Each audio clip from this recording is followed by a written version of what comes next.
Welcome to something special. Welcome to TEDx. This TEDx event is part of a global conversation that takes place every day in every corner of the world. In schools, in theaters, in workplaces, even in prisons, people gather to hear the best ideas bubbling up in their communities. More than 3,000 TEDx events are held every year in 170 countries. It's a remarkable thing. TEDx events are self-organized under a license from TED, a non-profit organization devoted to discovering and sharing powerful ideas in the form of TED Talks. It's not TED itself, but your local TEDx team of volunteers that has done all the work to put on today's event, including booking all of the speakers. It's this team's ideas, dedication, and time that have made this possible. We really hope today's program sparks an exciting conversation. This is a day for curiosity and for skepticism, for inspiration and for action. The more you enter into it, the more you will take out.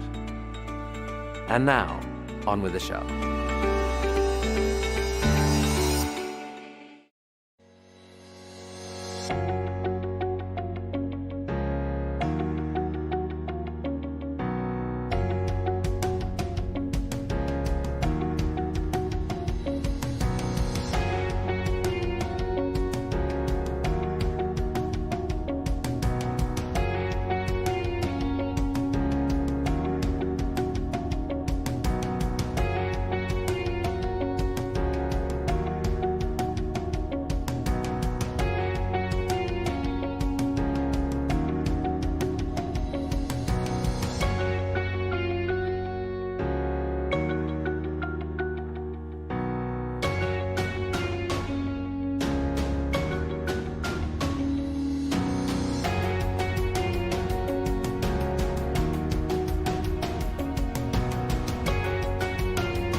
Welcome back to session 2, and thank you so much for joining us tonight.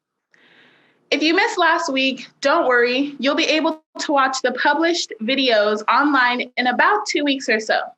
For updates on when these will be uploaded, you can sign up at our website, TEDxPortlandStateUniversity.com. I'm Sasheen Turner, and I'm the co-lead organizer for TEDx Portland State University. And I'm Cheyenne Dela Cruz. I'm the lead organizer for this year's TEDx Portland State University, and we are so proud to be able to present a TEDx event to our community this year, and are really excited to show you the ideas worth spreading that we've curated this year, wherever you're tuning in to watch. TEDx Portland State University's mission is to serve the community through the power of sharing ideas and amplifying the voices of our BIPOC community. This year's theme is Our Time is Now. During COVID-19, social unrest, and upcoming elections, it is more important now than ever to start dialogues within our communities, and we need to make sure that they are respectful conversations. I'd like to recognize this year's team of 22 volunteers who are all students and recent alumna of PSU, who all came together for the very first time. We wanted to spark conversation and give voice to our community through a virtual gathering for some TED Talks. Over the course of the night, we have the privilege of bringing you 6 ideas worth spreading, delivered by the masterminds themselves. We also have the privilege of connecting you with our local neighbors who share the same community values as we do, and hearing from a few local amazing artists and performers. Our first set of speakers that we'll hear from are barrier breakers. Then we'll hear from narrative changers. Between tonight's talks, we will hear a word from our neighbors and our community. At the end of tonight's session, there will be a live discussion panel with all of our speakers featured tonight. Before we begin, I'd like to thank all of the partners who contributed resources that we needed in order to make this event possible. Thank you to Karen Therapy, Fairy Tales Event Design, Kennedy violins, and vintage meets modern events. Thank you so much to Portland Center Stage at the Armory for hosting our recordings, and a huge thank you to Goldendale Capital for your support. We are forever grateful for all of your support and encouragement. Another way this year's talks are different is that we are highlighting local BIPOC-owned businesses as this year's neighbors. Neighbors are the foundation of our community. However, not all neighbors start off at the same place to arrive here. TEDx Portland State University sees the struggles of our BIPOC neighbors in the Portland community. And this year, we're inviting them all to tell their own stories. In between each speaker, we will hear a message from each of our neighbors who we're so proud to collaborate with for this year's event, and we do hope to see you all next year. Moving into our first theme of the night, barrier breakers, we have two very powerful speakers who share their stories and useful tools for transformation. All throughout life, we are faced with a multitude of barriers. We have the privilege of sharing two barrier breakers tonight, and they break down some specific barriers limiting our capacity in various ways. Our first speaker is a transformational speaker, author, and certified coach who helps people explore their human potential by tearing down their inner walls and teaching them how to connect with themselves, others, and the world around them.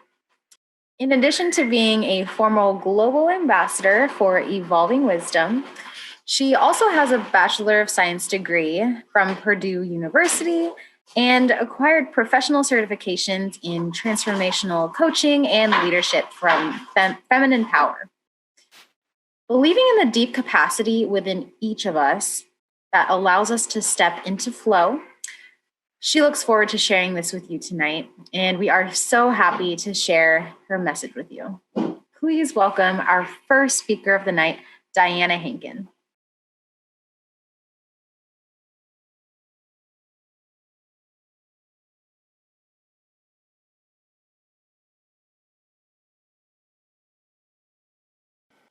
I had it all. A good husband, 2 amazing kids, a successful career, beautiful house, and world travel. I'd worked so hard and done everything life and society had told me to do in order to be fulfilled and happy. On the outside, it all looked really good. Yet when I stopped to take a breath and checked inside, I was dying. I had everything. But when I looked around, I couldn't actually feel it all because I was behind this wall. I felt completely alone. I was depressed and off purpose. There was this pull inside of me, something I had to trust that this wasn't it. I knew there had to be more, but I had no idea how to get to wherever I wanted to go, wherever that was. And more importantly, I'd shut everything out. I'd built up these walls inside myself that wasn't allowing life in. It's true for a lot of us that we put up walls to protect ourselves, but then this also blocks us from our truer selves and potentials. I know exactly when I started to build up my walls. I'd like to invite you to travel back in time with me to a small town in Texas in 1975. I'm almost 4 years old and have just had my tonsils removed. I'm in the utility room in my house, and my mom is giving me a bath in the sink. I remember her asking me a question, and I try to answer her, except something isn't right. I can't seem to get the words out. You see, when the doctors were doing the operation to remove my tonsils, they had clipped the bottom of my tongue, which then made it very awkward to speak. From that moment forward, my life went from carefree to one of constant struggle. I literally and figuratively lost the voice of my childhood. I developed a stutter. And you'd find me a lot of days on the school playground being bullied and teased. I was called stupid and dumb. You know that feeling of just wanting to fit in and be like everybody else? That was me wanting to connect and belong, yet over and over, I was left on the outside. I desperately wanted to be included. In order to protect myself from the hurt and shame, I slowly built a wall around my heart to keep the pain out. So this became my pattern. If I was teased or embarrassed, I would retreat inside myself a little more, distance myself from life and others until eventually the wall protected me from really feeling anything. By the time I left for college, I could speak without a stutter for the most part and still tripped over words as I sometimes do even now. But the wall was still there. The ability to keep the pain at bay was firmly in place. We put up walls to stop the pain, but you see, if you don't allow pain in, you don't let the great experiences in either, like joy. And you end up being lonely and disconnected. The walls can often look like other things, like trying to be more perfect. You know, if I can do more and be more, then maybe I could be seen and heard and loved. Maybe you overeat or undereat. Perhaps you overgive. Maybe you drink a little too much. Or you're just trying to be nice to everyone. Whatever it is that you are using to protect yourself from the pain is a wall.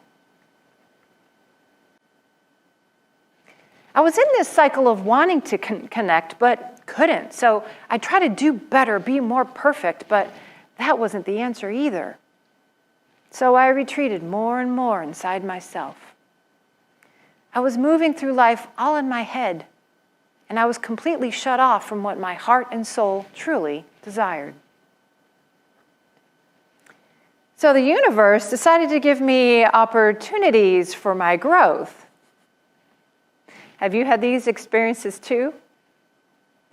Everything began to fall apart, including the massive wall inside. My marriage broke down. My kids were being bullied in school. I was done with my line of work. I was chronically exhausted. I had to take 2-hour naps just to make it through the day. I knew I had to find a different way, or I wasn't going to survive. I've always been a seeker. I have a PhD in personal growth. Can any of you relate to that? And so I studied everything I could around personal development and spirituality. I took numerous courses and retreats. I was a meditator, and I did that for hours at a time. This process takes time. It just does. But the wall that I had built up over my entire lifetime was finally breaking down. It wasn't always easy. I'd go to bed one of two ways, with tears that I wasn't connected and feeling like I never would be. Or I'd go to bed determined to try and do it better tomorrow. But what I found on the other side was more than worth the tears. I was beginning to connect to myself. You've heard the expression, everything isn't falling apart, it's actually falling together. And so I began to rebuild myself instead of a wall. The first time through, I'd done everything in my mind with strategy and thinking things through with protection and barriers. This time, life was teaching me to do this through my heart and not just my head. I went from trying to control everything so I could be prepared and ward off any unwanted feelings to, holy shit, I'm feeling everything and it all just hurts. To, wow. What I came to understand is that I was learning how to connect to myself. And I learned you have to know how to connect to yourself first before you can connect with others. But then after that, you feel connected to everything. And I discovered a process that makes this possible anytime, every time. And I call it listen, trust, act. And the first step is listen. And it begins with connecting to you. When you begin to truly listen to yourself, you start to build this deep connection to you, and it feels like coming home.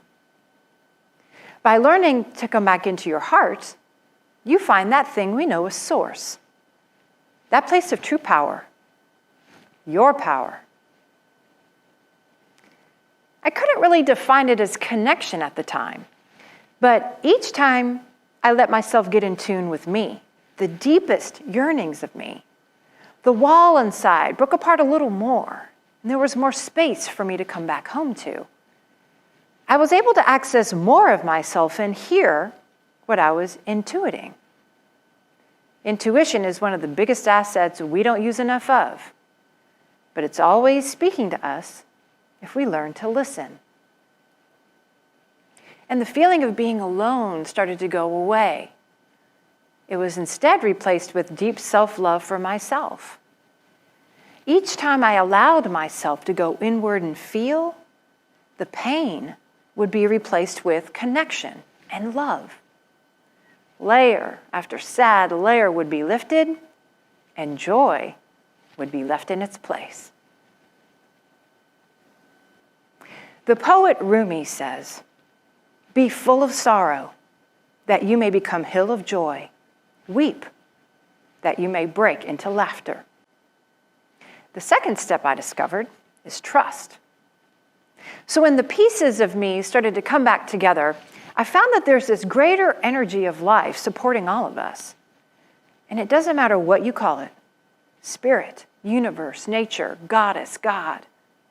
Those spaces in between us are real and viable, and are always up under us wanting only the highest and best for us.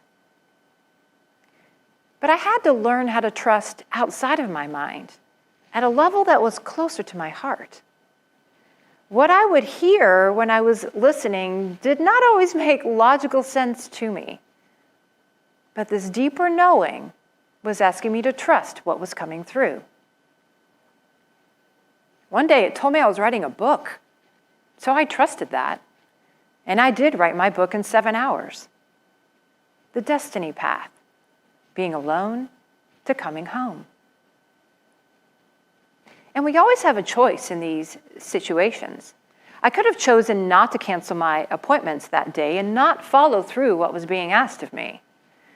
But instead, I chose to trust.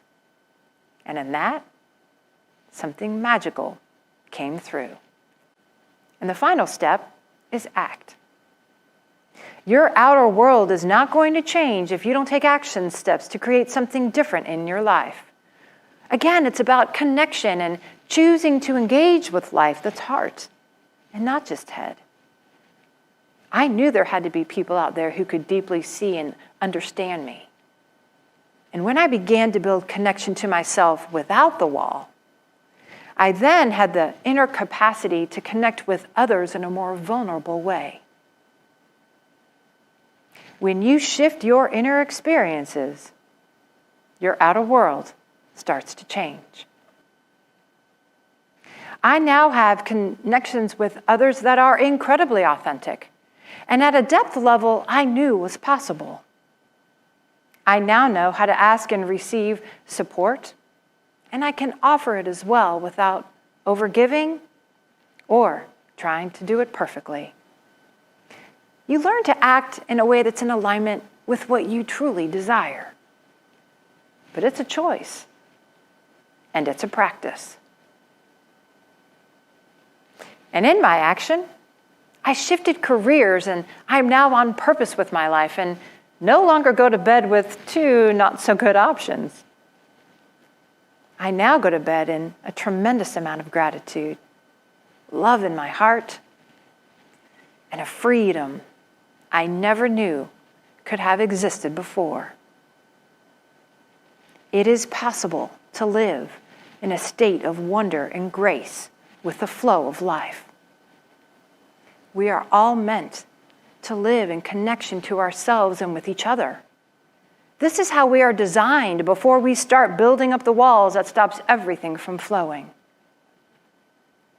Now when I feel pain, it moves through. Sometimes it takes a moment, sometimes it takes a bit of time, but I am no longer afraid. We build our walls well. And this world doesn't teach us how to build connections with each other or even show us how we can live without walls. And the process, while it needs learning, is simple. Listen, trust, act. And I'd like to share with you now 3 other words that are very effective in building connection. These are 3 equally simple words, but incredibly powerful. And no, it's not those 3 words.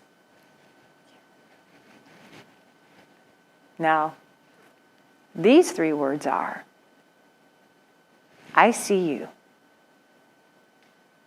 I see you.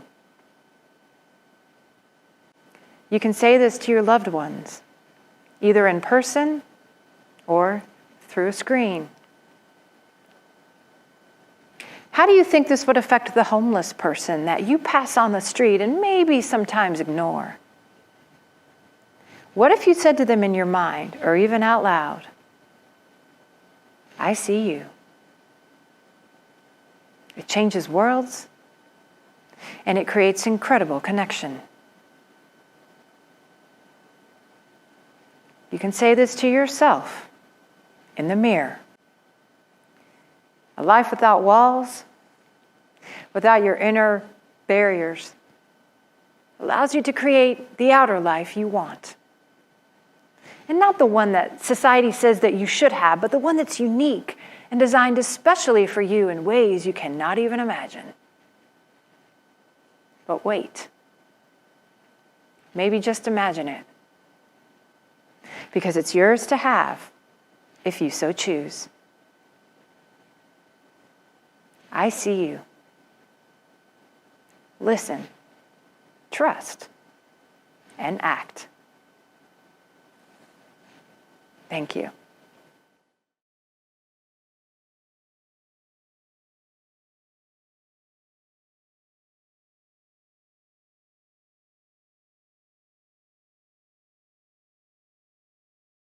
How in the world can we ever react in a way that's exaggerated, given what we have suffered in this country for over 400 years?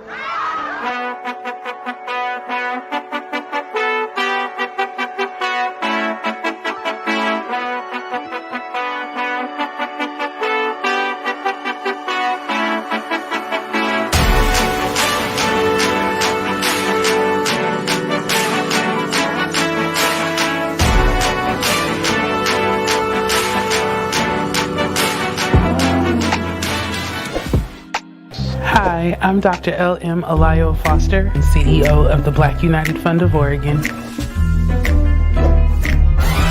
For over 35 years, the Black United Fund of Oregon has been a staple in the Black community of Portland, Oregon. Since BUF opened its doors in 1983, our focus has been on supporting Oregon's most underserved population. Over the years, Black United Fund's scholarship has supported hundreds of students on their journey to and through higher education. And we are so lucky to be those students for the class of 2020. And for that, we say thank you to the Black United Fund of Oregon and to all of our sponsors for supporting our dreams of going to college.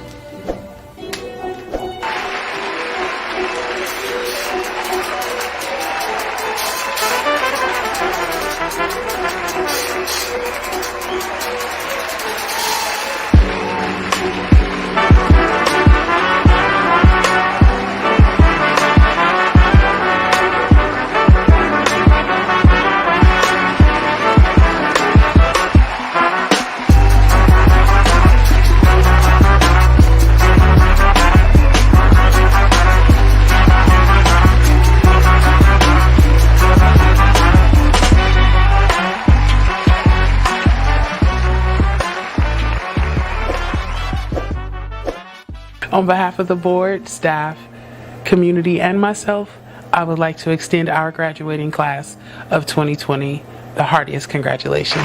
You made it.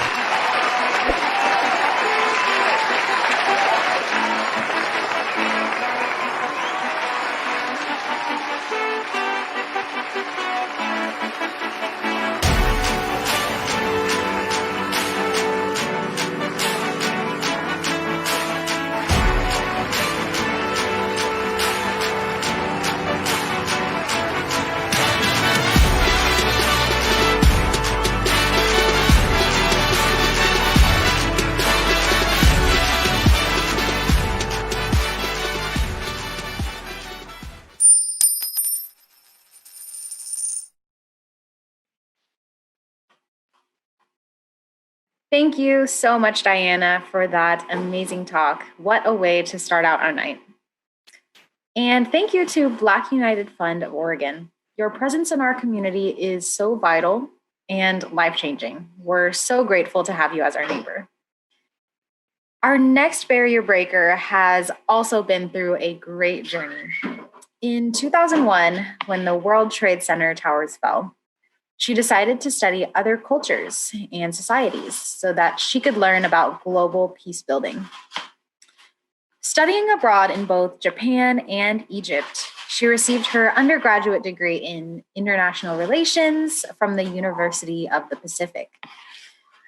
She spent 4 years in Texas as a federal law enforcement agent with the United States Border Patrol before moving to Oregon to attend graduate school, where she received a master's degree in conflict resolution from Portland State University. In her spare time, she is a member of the Portland Peace Team and currently sits on the board of the Oregon Mediation Association. Tonight, she lends us a metaphysical toolbox to engage in others' lives. Please welcome to the stage Jennifer Tenorio. Hello, everyone. 2020 has been a difficult year. And unfortunately, instead of uniting to face each new challenge, we have highlighted all of the ways Americans disagree and don't appreciate one another.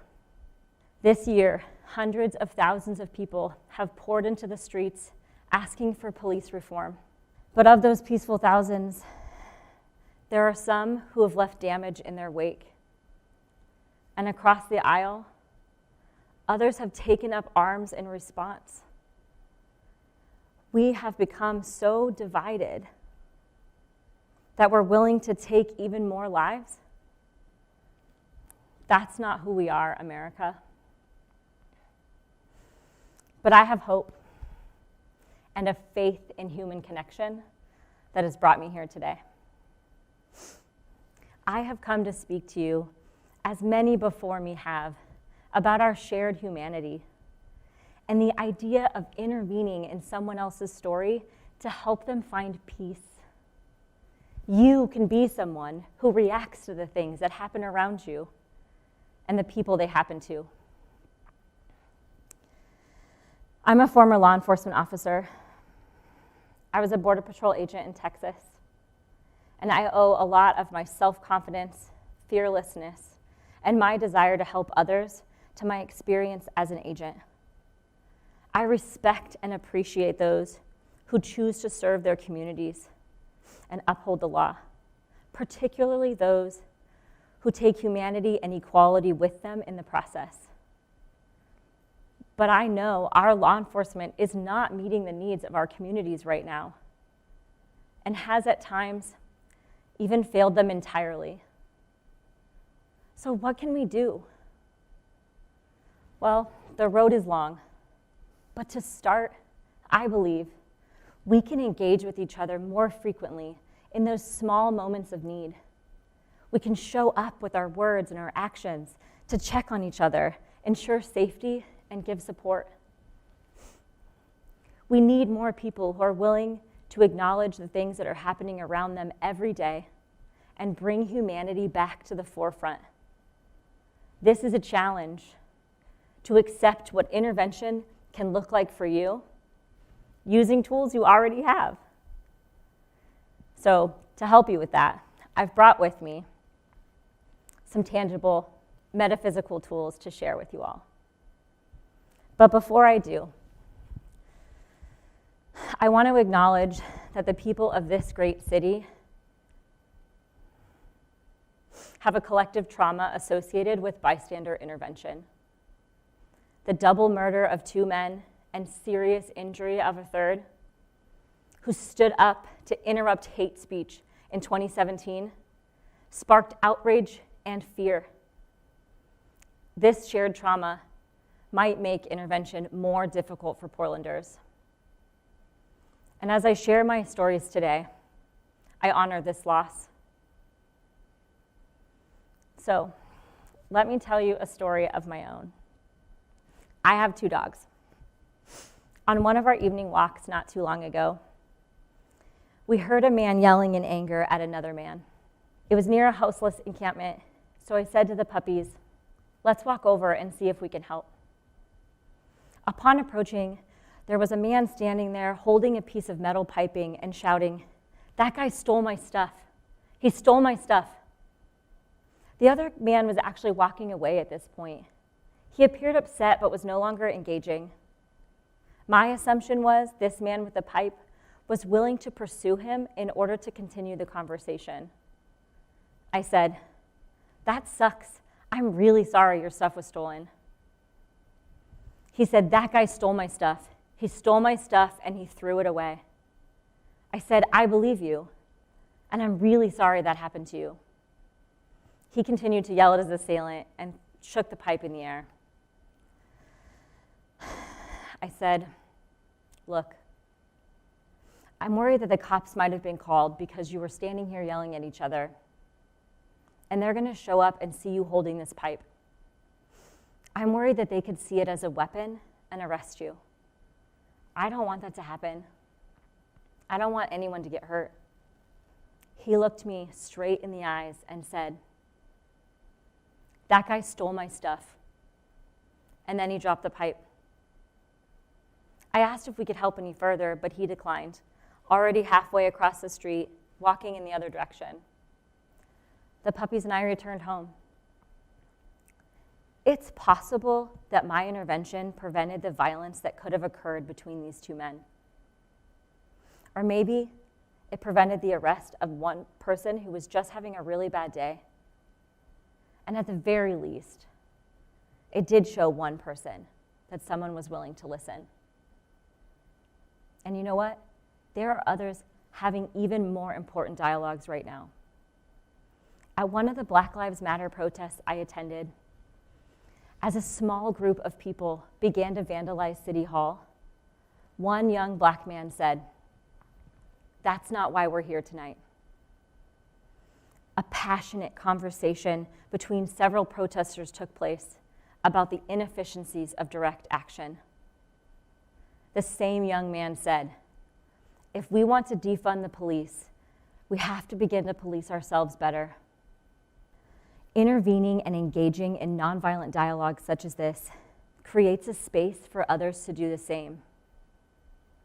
The exchange of ideas allows for understanding and opens the door for actual change. I'm a member of the Portland Peace Team. This is a group of volunteers who hold a peacekeeping presence grounded in nonviolence at protests, marches, rallies in our city. My academy training and law enforcement experience taught me to never hesitate in responding to a call for help. And like the Portland Peace Team, it gave me the opportunity to regularly engage with my community. In order to do my job in the patrol, I was taught to use the tools on my belt to assist me with my work. The Portland Peace Team gave me the opportunity to use my heart and my mind as my primary resources. And those are some of the tools I'd like to share with you today. So, let's take a moment to visualize. You have just decided to insert yourself into someone else's experience to provide assistance. So, reach behind you and grab your toolbox. Do you have yours in front of you now? Let's open it up. What do you think? This woman just gave me an invisible empty box. Okay, your box is invisible, but it's not empty. In fact, it's full of brightly colored, sturdy, and useful tools. So I'm going to put mine over here. So before we go through these tools, don't try to memorize each one as we go, but think of this as a journey through your senses with your heart and your mind as your guide. So what do we have here? It starts with breath. Be mindful of your body and work to stay calm. This is the most important tool you have when responding to any sort of stressful or urgent event. Honor your adrenaline, but don't let it control you. And then, it's your sight. Pay attention to the facts you see. Who's involved? What's their body language? Is the situation safe? Intervention will always mean fully seeing other people and treating them with respect. So when that's hard, you can use this next tool, a shelf. This is a place to put any of those triggers or reactive feelings that get in the way of being truly empathetic to another person. This is a safe place to put your judgments, anxieties, and implicit biases. So learn your physical reactions when you face something stressful. These feelings are normal. Give yourself a break. You can name them, acknowledge them, and then put them on your shelf to address later in your self-care practice. The cool thing about the shelf is that learning this tool gives us the opportunity to react when maybe we wouldn't instinctually, to break down those gut reactions that can limit us. I'm asking you to react thoughtfully instead of instinctually. Okay, this next tool is my favorite. Empathy. Empathy is the building block to human connection. And I use a rose here to symbolize its beauty and grace. Think of empathy as giving a rose to a total stranger. This person is worthy of your most valuable gift. When we bring empathy into the room, we create a space for others to just be in whatever moment or emotion or situation they're currently experiencing. And you can practice empathy every day, in those tiny gut reactions when you read a news headline or in conversations with your best friend. We can become experts in seeing humanity in all people. So tap into your own experiences, moments when you've been vulnerable or felt shame. Maybe you weren't your best or you needed a hand. Treat others the same way that you needed in those moments. We can only get better at this. Okay, what else is in here? Silence. Listen. Don't talk. Really listen to what is actually happening, not what you think is happening. Listen so that you can respond with authentic compassion, even if you disagree with what is being said. There are many times when intervention will not require any words from you. It will just require that you stand up and interrupt the flow of what's happening. The number one thing that's been asked of me in moments of intervention is to listen to someone who has something to say and no one to say it to. This next tool makes everything easier. The letter C. C is all the words that matter most for you to be completely present. Compassion, calm, centered, caring, curiosity. There are a surprising number of peaceful words that start with the letter C. This is a commitment. Be courageous. And next, I give you a pocket mirror. This is a tool to use when and if you speak. This is for validation. Give truth to someone else's experience rather than isolation. Use your mirror neurons to reflect back to them that you see them, believe them, and they are valuable. And finally, I threw in some hand sanitizer since you're carrying it around anyway these days due to COVID-19. Let it remind you, as a rule, we don't touch someone who's escalated. It can trigger them, at least not without their permission. You are showing up with your head and your heart as your primary tactical hardware. If you must use your body, do so with the intention to prevent violence. And know your limits. Put your safety first. When you intervene, I can't guarantee that everything will go smoothly or that you will change the greater narrative. But this is about paradigm building. Building a society where compassion and empathy define how we react and how we treat each other. I don't know what sorts of intervention opportunities lay ahead for you.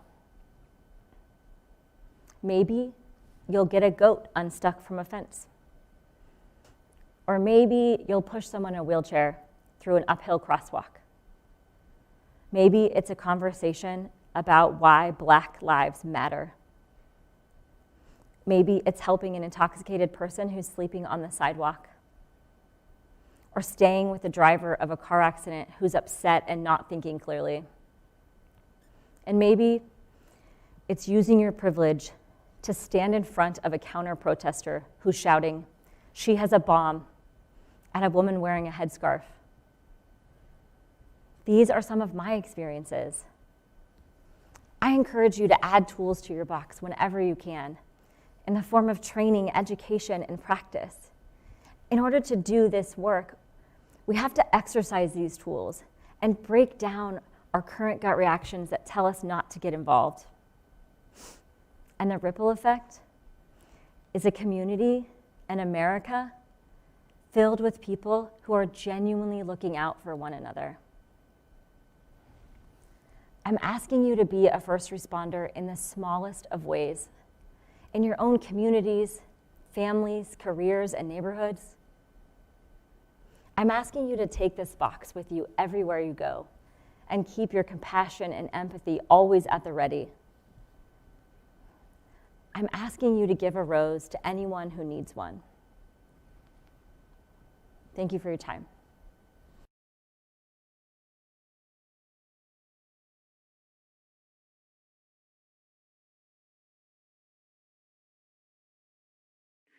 Thank you for that insightful talk, Jennifer. We're so glad to have this toolbox, and now we have something to reference when we face high-tension situations. It'll also help us diffuse them rather than escalate them. That wraps up our first theme of the night. Many thanks to our amazing barrier breakers who were on the stage tonight.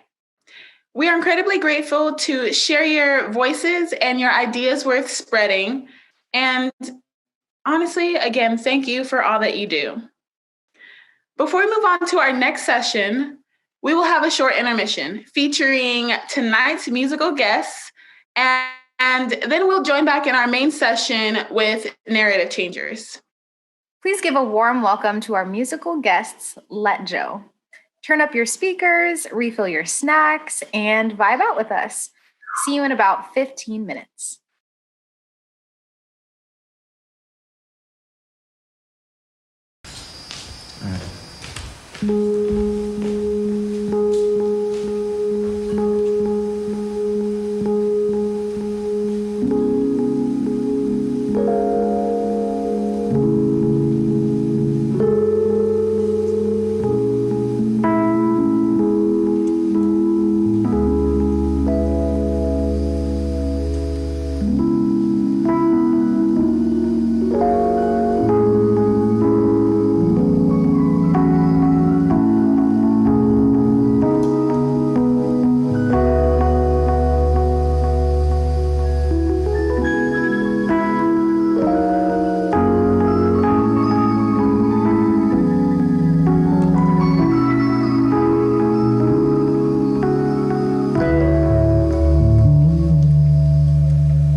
sink in, candy on the toe.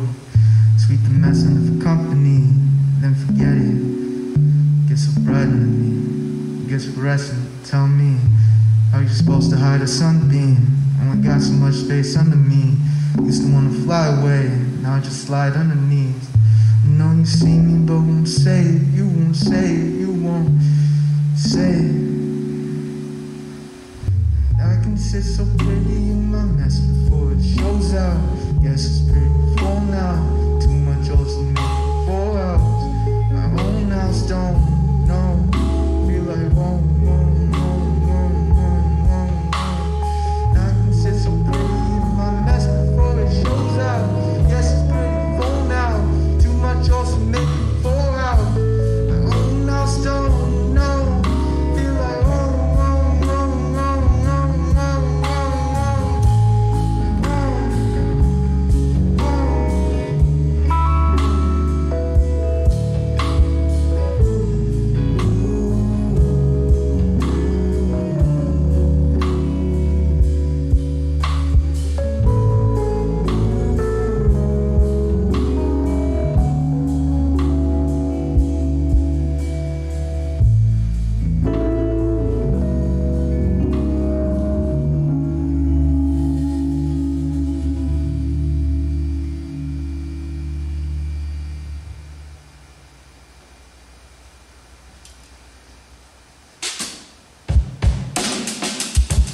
Hey everybody, thank you for joining us here today.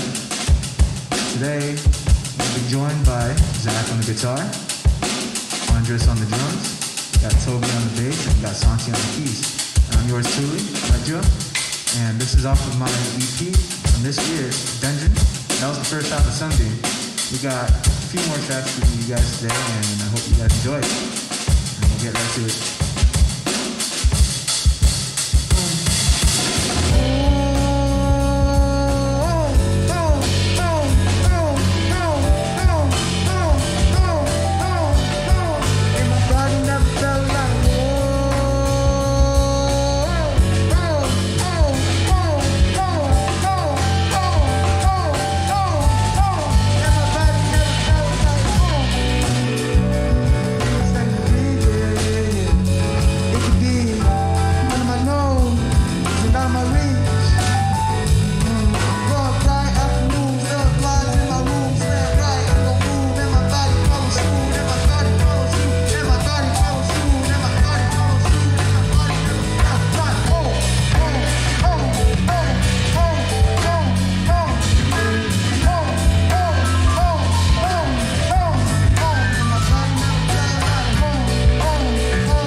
Crystal springs, sequin sheen, and open rose blossoms on your cheeks. And what use is barking in our grief?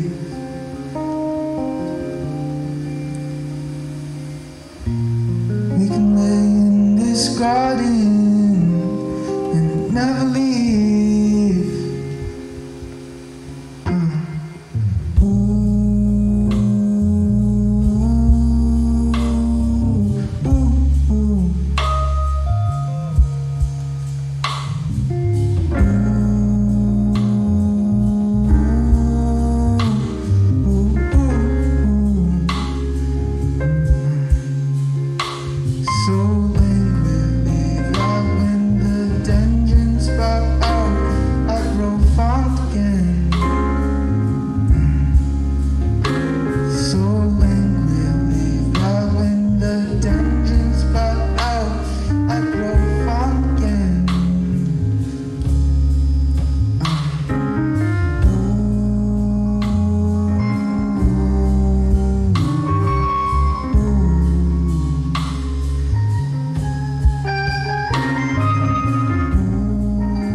swear I never fall. Pray I don't fall off the deep end, 'cause I deep end. I deep end. No one else would it take to pull me out. Would it take to pull me out? Would it take? Would it take? Would it take? Would it take to pull me out? Would it take to pull me out? Yeah. Would it take? Would it take to pull me out? Would it take to pull me out? Yeah.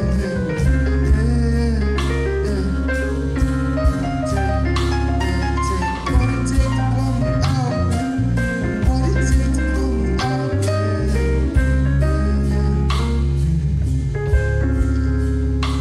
So angry that when the dreams pop out, I grow fond again.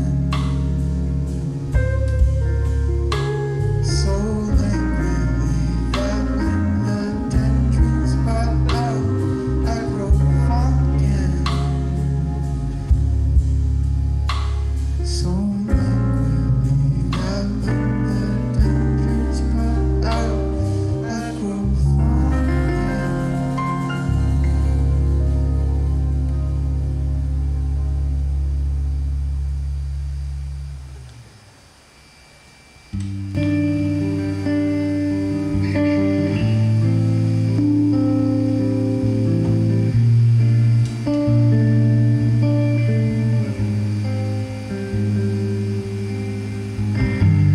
Aphids on your bouquet, carelessly indulging in the feast in your vase,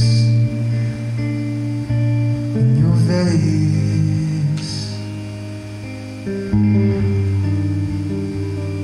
Bite the middle till it breaks in two. What should prosper must fall down. Nip the blood out from the ground. I don't need nobody trouble.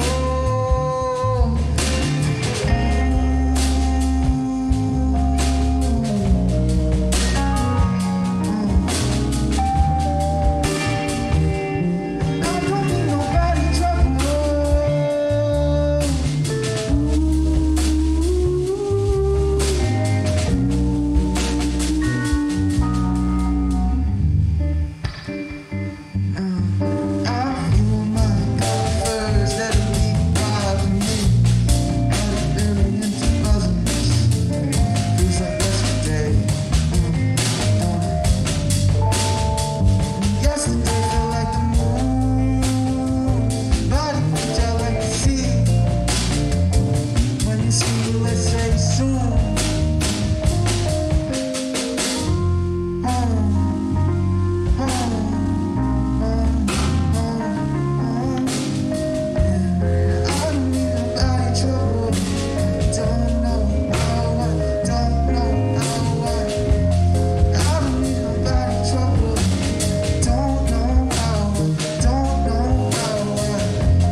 Thank you, Let Joe, for that amazing performance, and welcome back to our main session.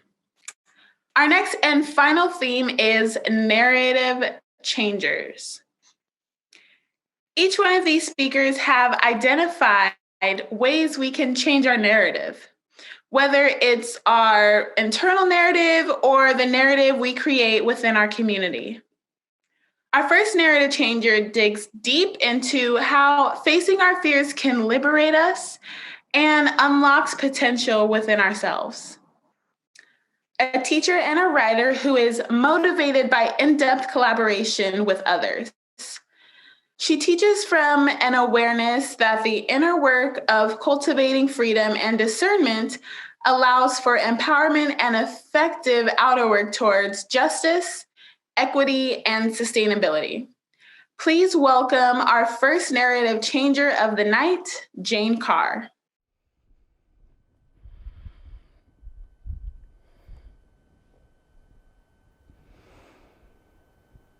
The experience that taught me to hear my passion whispering was breaking up at the age of 36 with the man who I thought was going to be my life partner.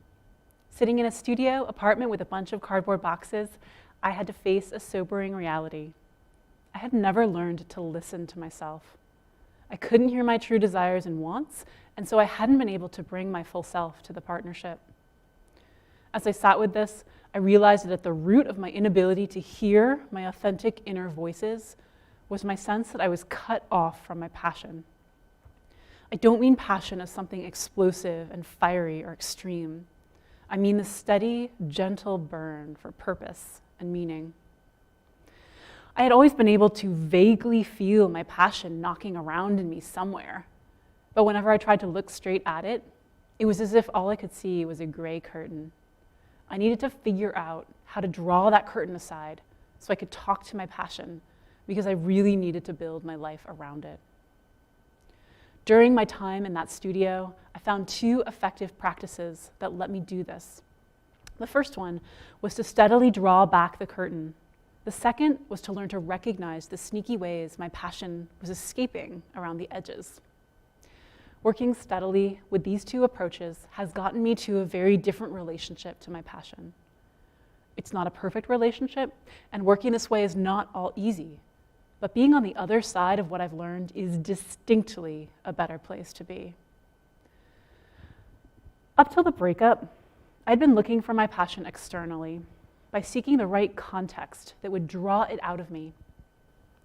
When I was in 8th grade, there was this high school with a fierce reputation for assigning so much homework that students regularly slept only 5 or 6 hours a night. I desperately wanted to go there.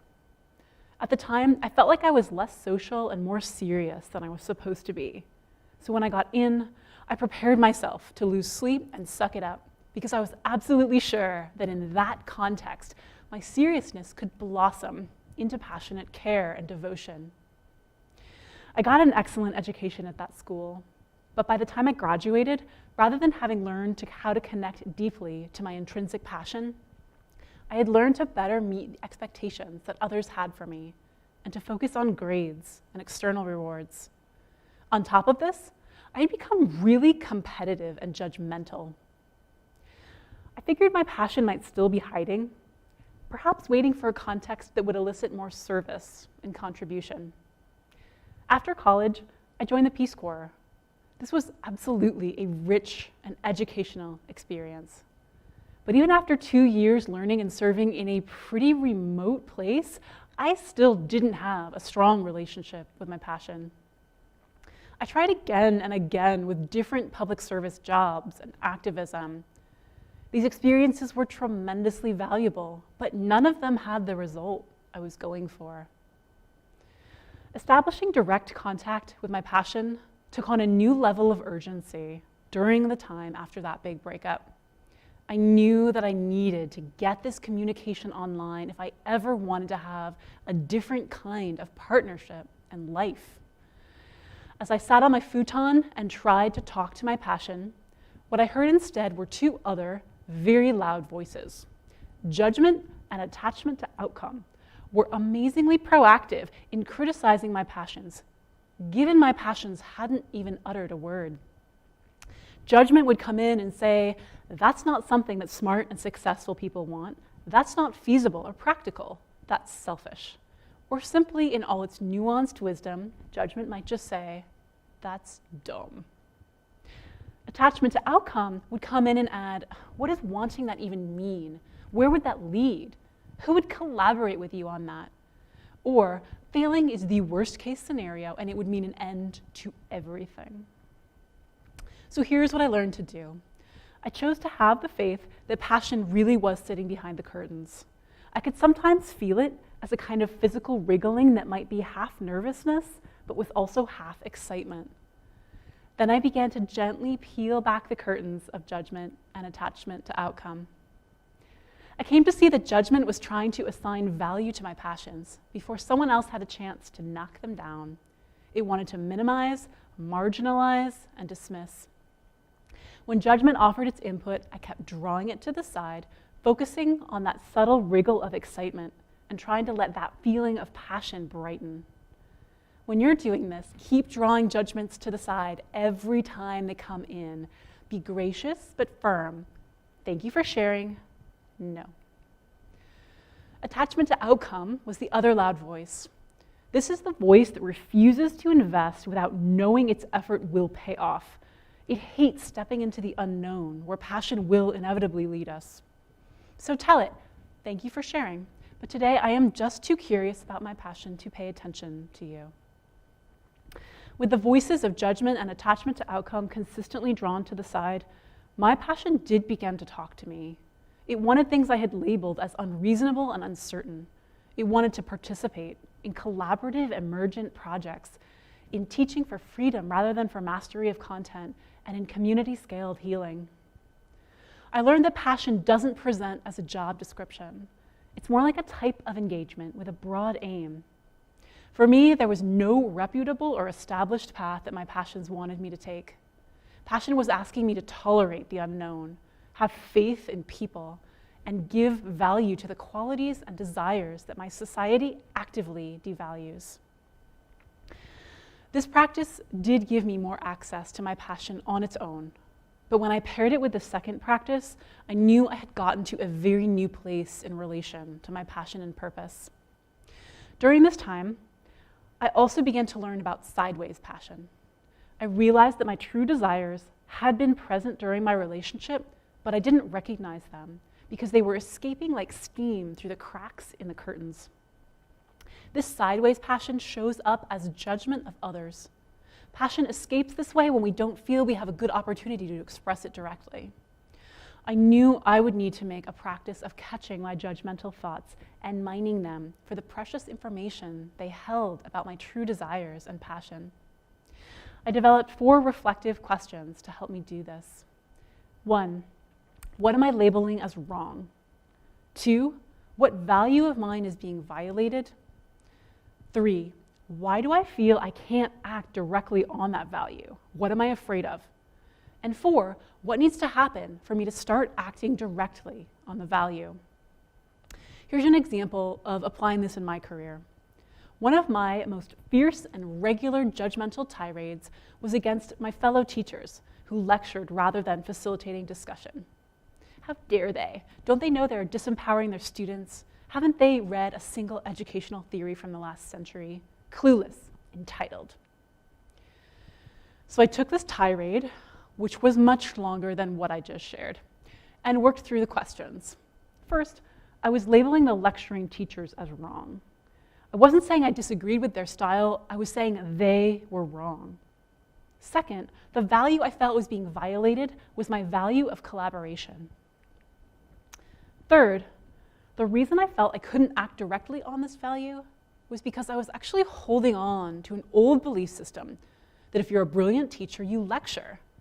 I was afraid that doing my interactive style would reveal to the world that I was unintelligent and I would be banished from the university as unqualified. Fourth, what needed to happen for me to act directly on my passion instead was to choose to trust myself. Students were learning, my evaluations were positive. My teaching style came from theory I had learned in my master's program. I needed to let my passion for teaching and not my self-doubt lead me toward further growth and development. I learned that wherever in my life my passion came out sideways as judgment, there was a fear of not having something I needed.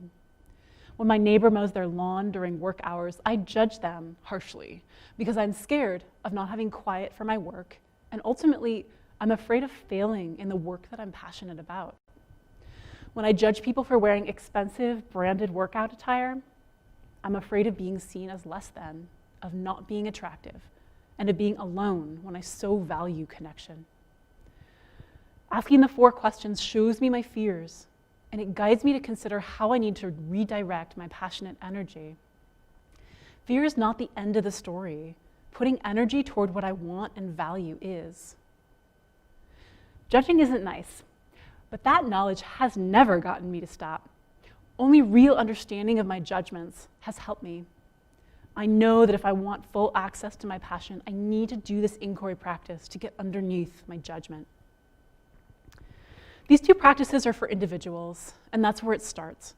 But I think it will become even more powerful when we scale these practices up and do them collectively. Drawing back the curtains individually means pulling aside judgment and attachment to outcome to reveal passion. Doing this collectively means supporting each other to value that in us which our society has taught us to devalue. Judgment wastes our collective power. When we police ourselves by judging ourselves, we are holding back the parts of us that want to do things differently, to make a break from the past and forge a new path. When a lot of us judge ourselves in patterned ways, we give life to the large-scale, oppressive judgments that live in our culture. If we can engage in the process without fixating on the outcome, we can free ourselves up to contribute to things that are far bigger than we are. We allow the possibility that our work will make room for others to do their work, that we will create a space into which the next generation can step. If we could control our way to a positive future, we would have done it already. We can also engage in a collective version of the second practice and locate our passion gone sideways, calling it back together. We can decide that judging others is not a good use of our passion. Underneath our judgments and righteous indignation lives our deep intelligence about what matters to us. We can talk about this in our communities and organization and create new norms around judgments. Our practice is to make our bodies into spaces where judgment cannot take hold, take root, or thrive. If we do this, then we can be part of a body politic that does not allow judgment to take root in our collective spaces and in our shared decision-making. We become people who can hold space for the things that we actually want, like community and wellness and justice, rather than judging these aims as naive or impractical. Instead, let's take all that audacity, let's gather it up and use it to fuel the envisioning of our shared future. Thank you.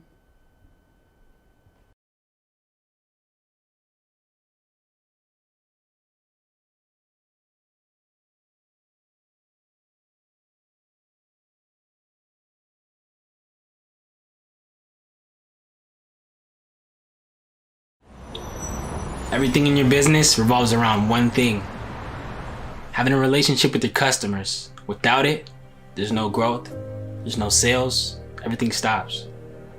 In this day and age, where is everybody? On their cell phones. So the best way to capture their attention is with a video. Maybe you've given it a try before, but there's a science behind it that really makes them successful. When done right, you can tell a story, connect on an emotional level, and inspire action in the person viewing it. That's powerful. Imagine what could happen when it's done wrong. What sets us apart at Aeon Visual is that we provide professional video services and custom strategies designed specifically to solve your unique problems, inspire growth, and tell your story in the most powerful way possible. A lot of people ask us, how much does it cost for a video? But it's much deeper than that. We don't offer cookie cutter packages for every client. First, we chat and truly get to know you, the ins and outs of your business, what you do, and why you do it. Then create a video to relay those messages in a way that relates to the exact customer you want to reach or the task you want to automate. Every project is custom tailored to what you want to accomplish. It's all in the experience. For the person watching the video, we create a lasting impact and position your business as the go-to professional in your field. If you're a business owner or brand that loves what you do and have something of value to offer to the world, we would love to connect with you. What I'd love you to do is go fill out our discovery form. It's going to help us understand exactly who you are and how to take your business to the next level. What better team to choose to connect with your audience than the one that just connected with you?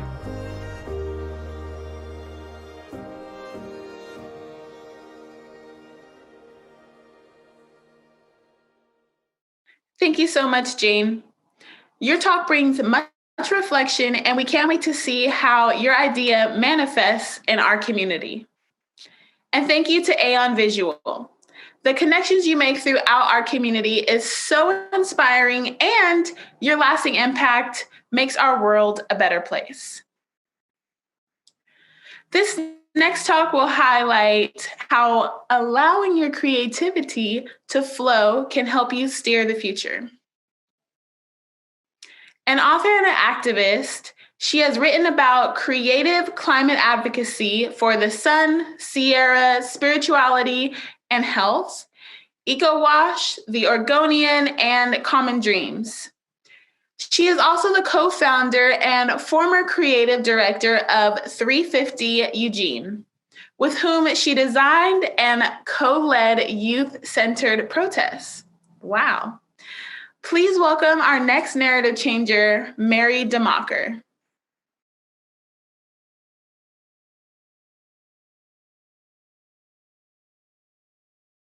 When my kids were small, I'd often lie awake at night at 3 a.m. marinating in fear. By day, my husband and I led our family in biking and composting and eating vegetarian and living in a very small house.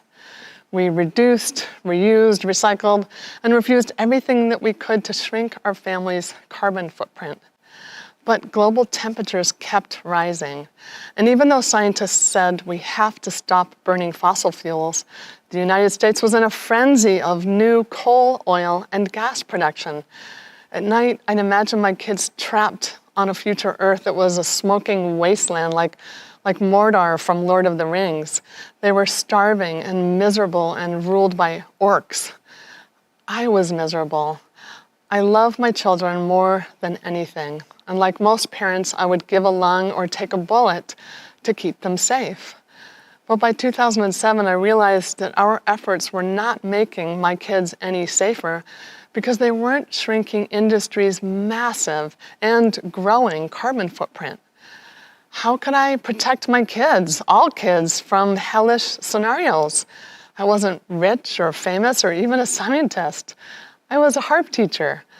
I didn't know CEOs or senators or celebrities. So what power did I have to rewrite this story? As I mulled this question, one day I noticed my neighbors making their annual Halloween front yard display. I decided to add my own, the graveyard we need. I made headstones for the things we need dead: climate denial, racism, mountaintop removal. I piled some rocks around their bases and hung up some ghosts that my kids had made. And as I lit it all on Halloween evening, I felt excited, but also a little scared.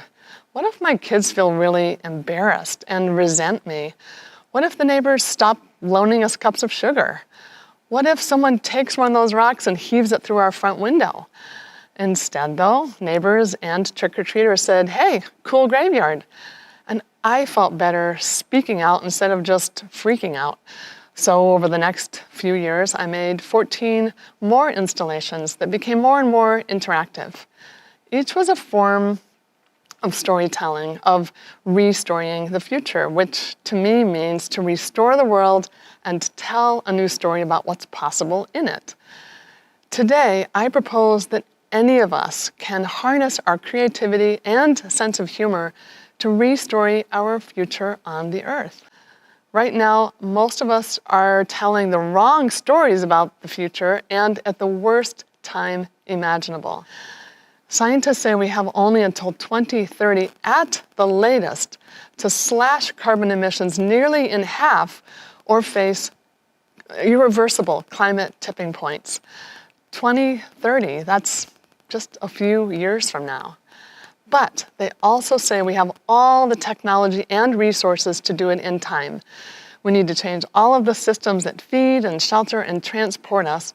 But COVID-19 proved that we can quickly restructure our society in response to a threat. Before coronavirus, nobody dreamed that within weeks we would be attending weddings on Zoom, or have a mask for every day of the week, or give TED Talks to stuffed animals. But here we are. So if we know how to avoid climate apocalypse, and we've practiced restructuring ourselves, we will all leap up tomorrow morning and follow the roadmaps that scientists have given us, right? And why wouldn't we? We'll have cleaner air, better health, more livable cities, lower grocery bills, a stronger overall economy, and much happier and more relaxed children. Cutting pollution to save ourselves is a complete no-brainer. We need leaders who tell that story of a thriving future and who invest in bullet trains, wind and solar farms, smart grids, and healthy forests and soils to capture carbon pollution. We need leaders who embrace this mission and say, we've got this, let's go. But the US is the #1 producer of oil and gas on the planet. Climate-wise, we live in the belly of the beast. Most of our leaders tell the wrong story about the climate crisis. Some deny that it even exists. Some blame developing nations or propose Band-Aid solutions. Few offer concrete plans for the epic changes scientists say that we must and can make before 2030. Even though most Americans want climate action, even though we've already practiced restructuring under COVID, and even though those leaders' stories are destroying our children's shot at a livable future. So what does this mean for you and me? What does it mean for young people who know that without heroic action right now, their futures look bleak? It means that we live with dissonance. We want a vibrant future, and we know we're headed to disaster. Our brains don't like dissonance, so to manage it, they tell us stories. I've heard many of the stories people's brains are telling them about the climate crisis. Most are wrong and dangerous because they can stop us from acting rationally for our own survival. Here are the 4 stories I've heard the most. First is the rescue story. Someone else will save us. Corporations or God or Elon Musk will rocket us all to Mars where there's nothing to eat or breathe. Then there's the be here now story. We can't control the future. The present is all we have, so be here now. Now this is important on the yoga mat, but it's actually deadly when our very survival depends on a bold action plan. Next is the eco-superhero story. We all need to just try harder to bike and compost and go plastic-free and hang our laundry and take shallow baths and badger everybody else to do the same. I know because I lived this story for 15 years. But the last story is the most dangerous, and it's the one that kept me up at night years ago. We are doomed. Movies, books, and games hammer this story into us, and especially into kids. When paired with news of real-world climate breakdown year after year, it can feel as if humanity really is doomed. And if we're doomed, why bother to resist? But resistance is what ended my 3 a.m. doom sessions. I kept doing my front lawn installations, and then I started writing articles saying to the world that I'd do everything I could to stop polluters and the politicians they control from killing my kids' planet. I met others who were also worried about the climate crisis, and together we co-founded a grassroots climate justice organization, using the arts to restore the future. When we learned that a Canadian corporation was using the power of eminent domain to seize private properties in Oregon for a fracked gas export pipeline, we condemned the homes on my block and ran a fake life-size pipeline across their lawns, then called a press conference. Our display told people how to stop the pipeline by pressuring the governor. We offered postcards, a place to write them, and a selfie station with whiteboards and hashtags so that anybody walking by could right then and there send a personal message to the governor. The impact of this project stunned me. That pipeline united our neighborhood. All the kids on the block loved helping us build something so big and dramatic, especially when it was featured on the front page and on TV and on statewide radio for 5 days. Then climate leader Bill McKibben tweeted out our photo, and hundreds of thousands of people learned about this little-known threat. Almost overnight, a statewide coalition formed to fight the pipeline. And that's when I really understood the power of the arts in the climate conversation. That pipeline surprised and delighted people. It wasn't dull science charts, and it wasn't drowning polar bears. It was fun, and it told an empowering story. This pipeline is not inevitable. You and I have the power to stop it and to shape the global energy future. Here's how we're going to do it. A few months later, world leaders were gathering in Paris for World Climate Talks, and we invited the public to tell them the story of the future we need, off dirty energy and on clean energy, and to do it in a fun way. As we filmed from above, hundreds of people used their bodies to form a giant oil drip and transform into a bright sun, the symbol of solar power. After we filmed, parts of our video were actually shown to world leaders in Paris. And people told me how happy they were to be part of such a creative and unifying project. One teen who had given a speech that day and co-led our march and appeared on the evening news told his mom, "This was the best day of my life." So that day again, I learned that people of all ages tend to feel happier and more connected when engaged in meaningful climate action. With all of life on Earth hanging in the balance right now, this is critically important. Anyone can be part of this, and it's not that hard. We first imagine the future that we want for ourselves and for everyone and everything that we love, and then we tell that story everywhere we can with authenticity and with humor and with fierce determination. So now let me invite you to be part of restoring our future. How do you start? First, think about what you're doing when you feel the most inspired. For me, that's being out in nature. Do more of what inspires you. It'll help you imagine the future you want and how you might story that for other people. And scientists found that if you create while inspired yourself, your work is more likely to inspire other people. Next, connect with other people. Collaborating with even just one other person improves projects and usually makes them much more fun. And I've found that people appreciate invitations to create. Making art reduces anxiety and improves our sense of well-being. And you never know where a collaboration might take you. In January 2017, two friends were knitting together and talked about the Women's March later that month. One needed a warm hat for the march, and the other couldn't march because of an injury but wanted still to participate. Their solution, the pussy hat, allowed anyone to be part of the Women's March by knitting. And this pink hat became a global, playful show of solidarity for women's rights. It restoried the future, imagining one in which women are safe and respected everywhere. Third is to empower other people.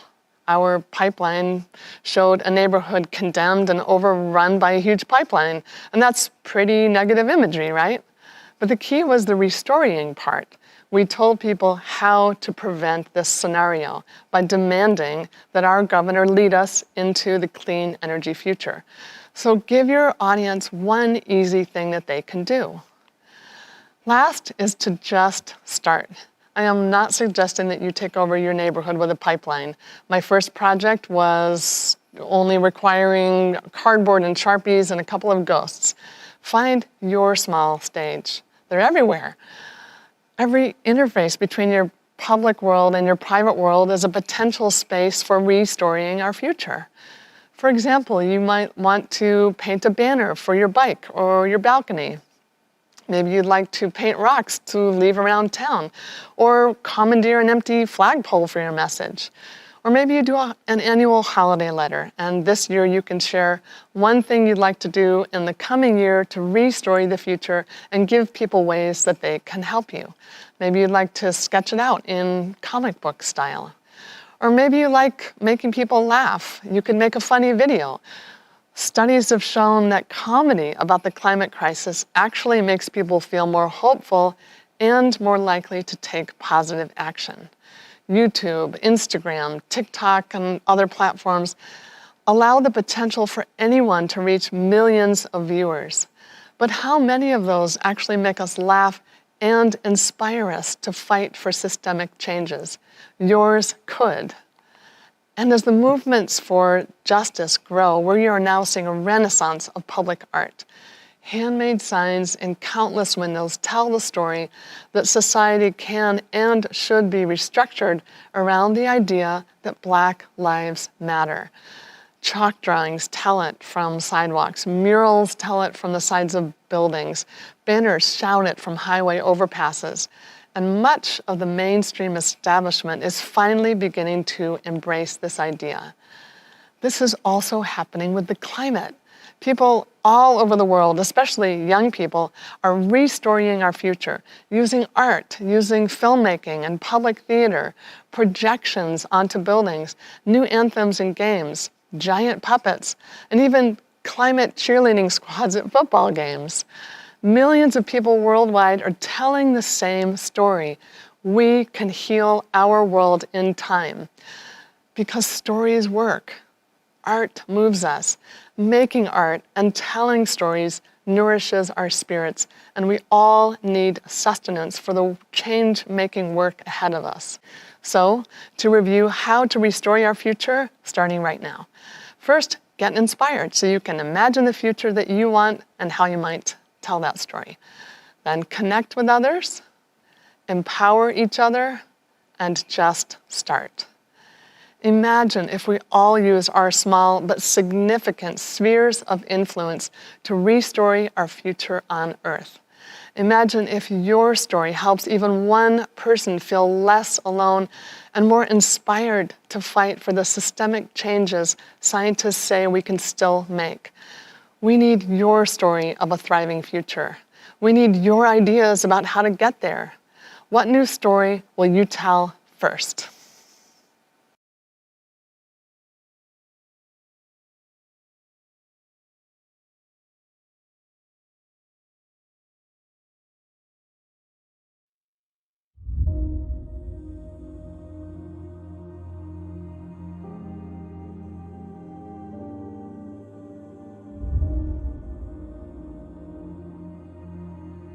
I have my master's in international business, and there's a book that I read called Blue Ocean Strategy, where it talks about looking at opportunities in markets that might seem oversaturated.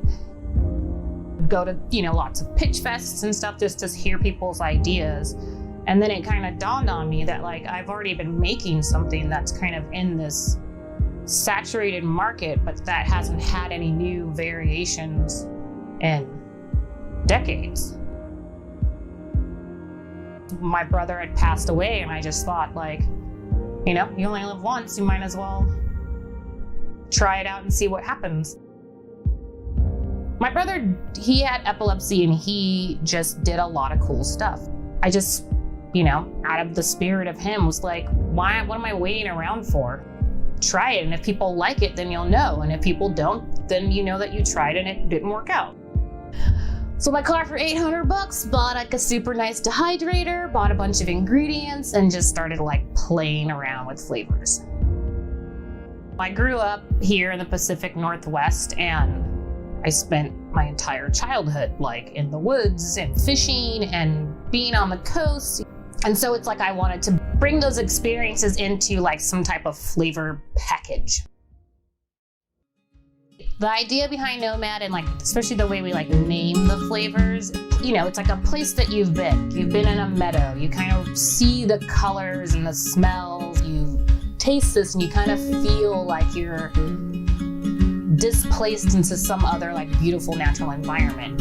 And so it's like each flavor is trying to like be what its name is. Like tide pool, it's like the idea is that, you know, you get that ocean flavor and you get like the little sweetness and the saltiness of the breezes, and you know, in forest the same with like the earthiness of walking through like the mossy, damp Oregon forests. I want to be able to support local community, which is food businesses and stuff that I can like use products from that are within Oregon and the Pacific Northwest. And I want to participate in the global market of having a clean supply chain, and then also knowing that our dollars are going into larger communities and organizations that are doing good that we can get product from. You can find Nomad at Market of Choice Grocery Store, Made Here Local Boutique, Alberta Co-op, U.S. Outdoor Store, and like a number of other like small places around the Portland metro area. It's definitely like creating that spark of adventure.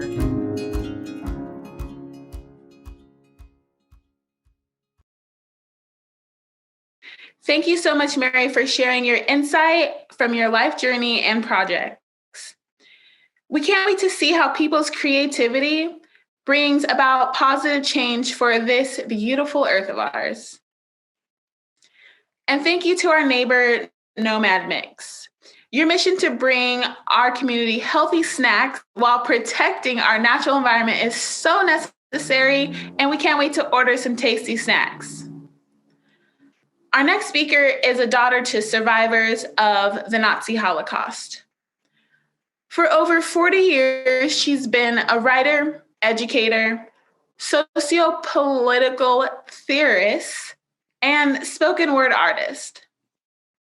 And her work is currently centered around the fundamental importance of creating new stories that disrupt the dominant dystopian narrative in order to create a new mythology, a new psychological blueprint for the future.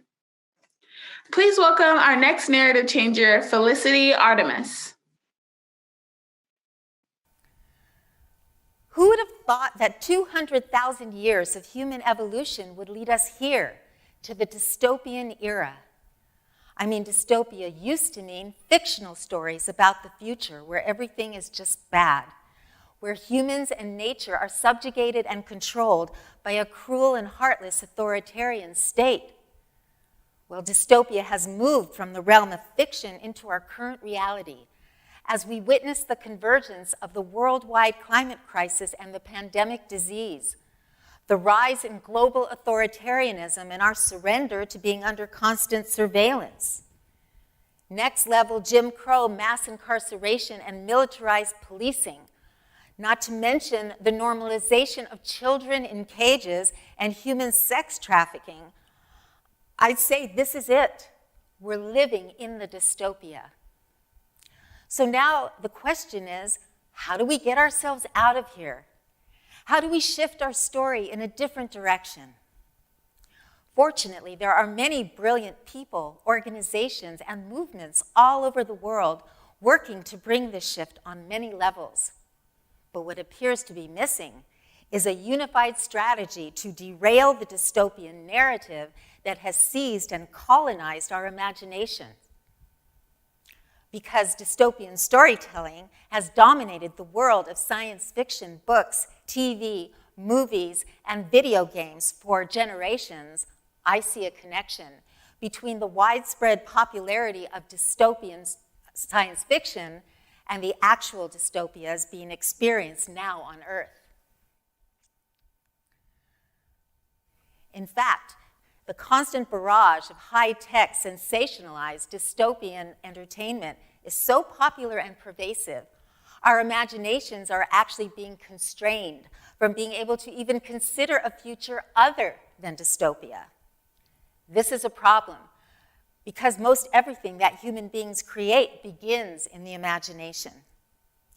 So for those of us who want to see humanity move beyond this dystopian era, We need to bring through new stories that create a new lens through which to see the future. New stories that are distinctly divergent from dystopia.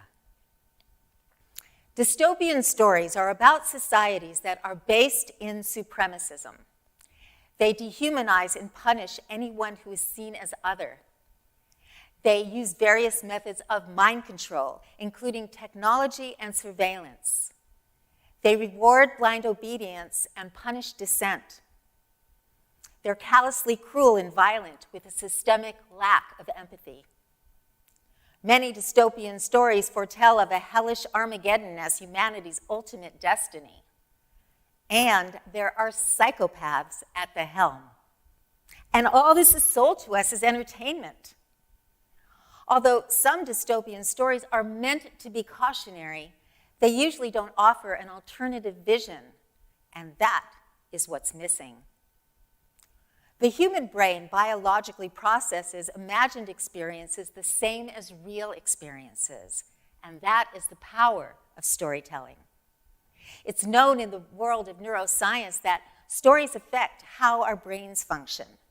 They create neural pathways that shape our consciousness, our way of seeing, and that influences what we create and how we shape our cultures and our societies. The same goes for mythology.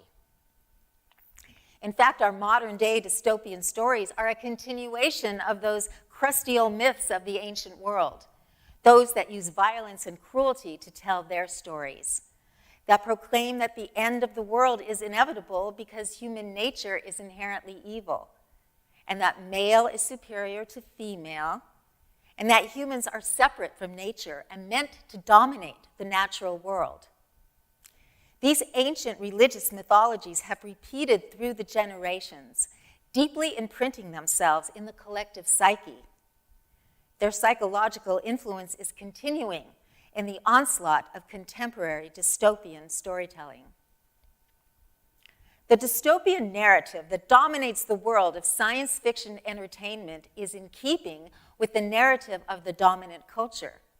So to disrupt that narrative, to challenge and try to derail it, is to undermine the dominant culture itself.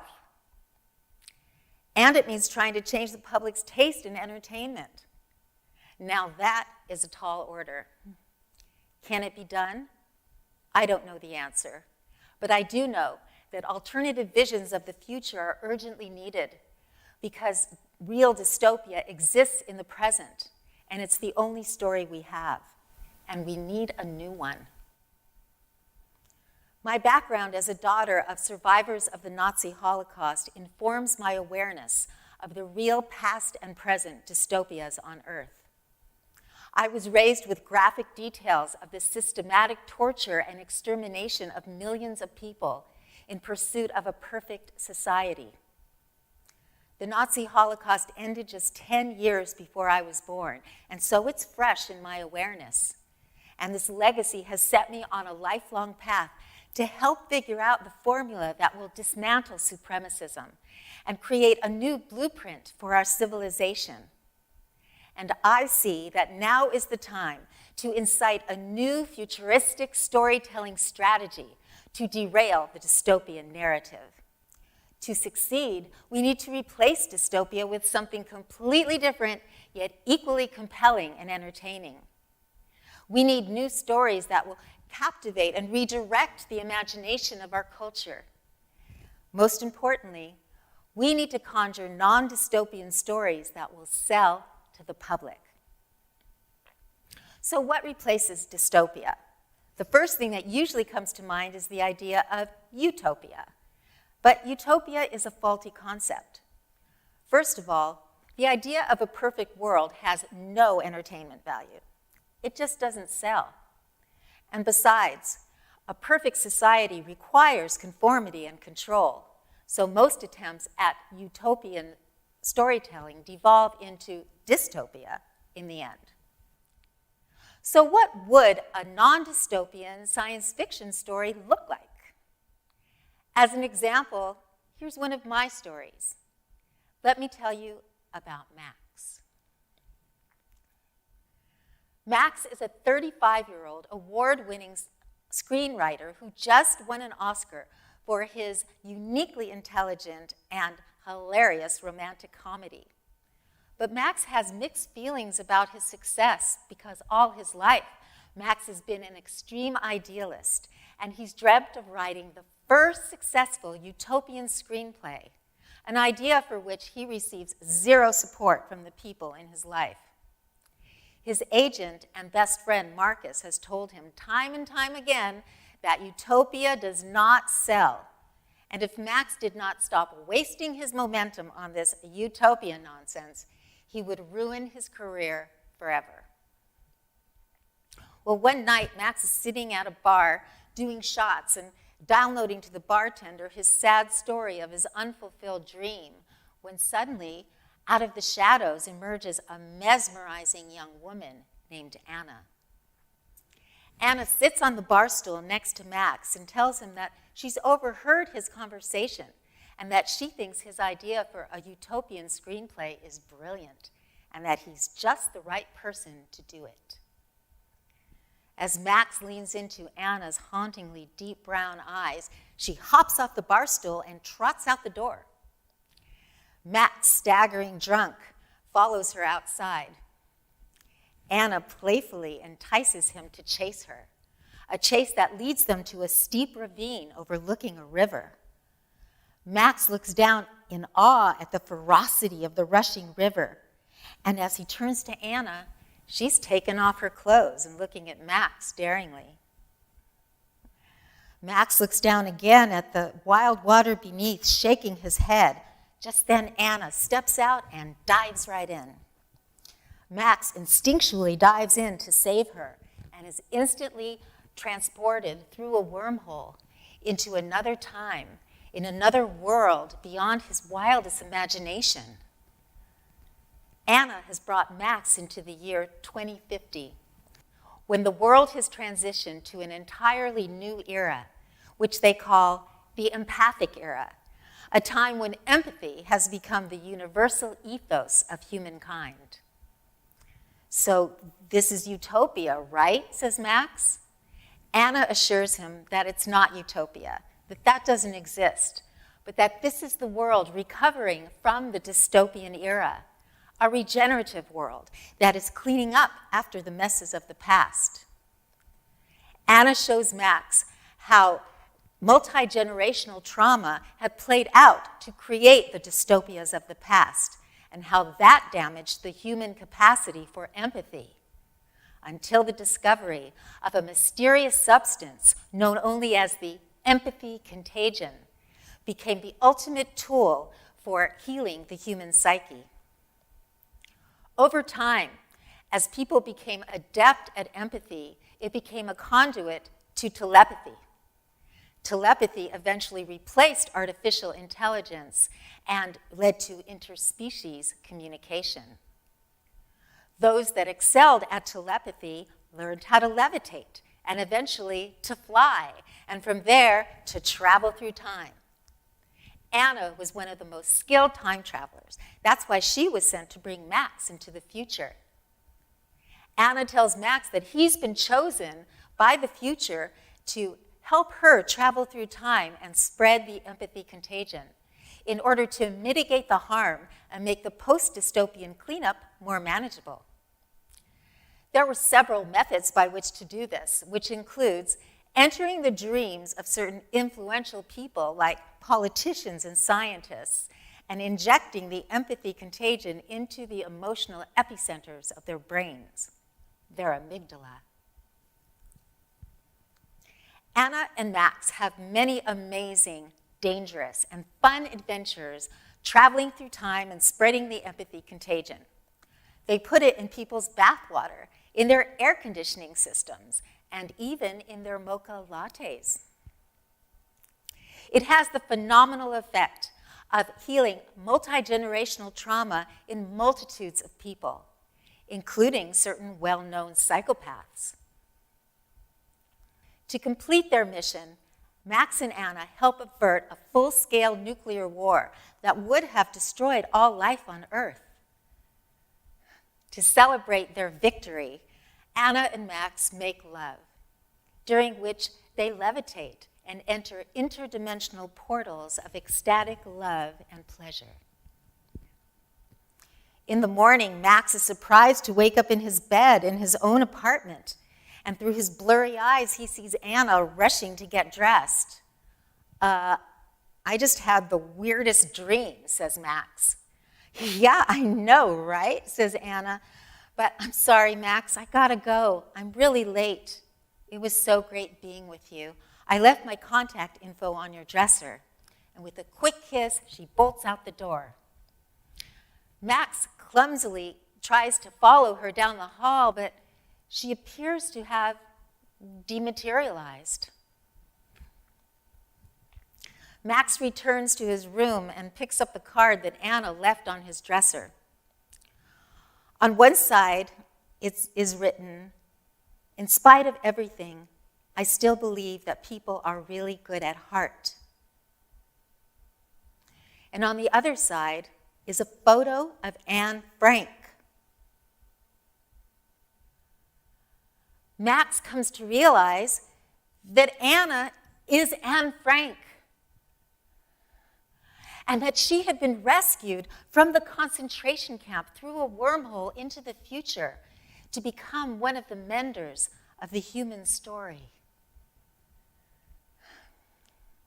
Well, 2 years later, Max's new screenplay, The End of Dystopia, wins the Oscar for Best Motion Picture. And as he stands on the stage among the all-star cast and crew receiving the award, he sees a hologram of Anna smiling in the audience. Here I use time travel as a vehicle to tell my story, because time travel is one of the surest ways to hurl our imagination beyond the dystopian narrative. It can break through the habitual mind and bend it in new directions. Time travel science fiction is a tried and true genre that has a high probability of success in conveying new future visions to the world. Our new stories about the future must be told in ways that are thrilling, fun, sexy, romantic, that contain elements of adventure that are unpredictable yet relatable, that show egalitarian, socially just societies that redefine power, that break the dysfunctional patterns of the past and show how we get from here to there, from the world as we know it to the more idyllic, though not perfect, evolving future world. Science fiction has always had the power to direct the course of human destiny. I learned from a TED Talk by NASA chief economist, Dr. Alex McDonald, that space travel was first envisioned by the storytellers of centuries past. And did you know that the cell phone was invented in 1972 by Martin Cooper after he was inspired by the snazzy flip phones on Star Trek? Look how that changed the world. Science fiction can be used to accelerate at warp speed a shift from the dystopian blueprint. And this is where books, entertainment, and especially Hollywood can accelerate the turning of the tide. They just need to know we want it. So let's tell them by refusing to consume dystopian entertainment and by introducing non-dystopian storytelling as the new trend. This is how we can help take the reins of the human story, by redirecting the narrative. I hear the future calling out to the storytellers among us, and there are many of us, to awaken the collective imagination to best-case scenario visions of the future. Our time is now to become the myth makers of the future. Thank you.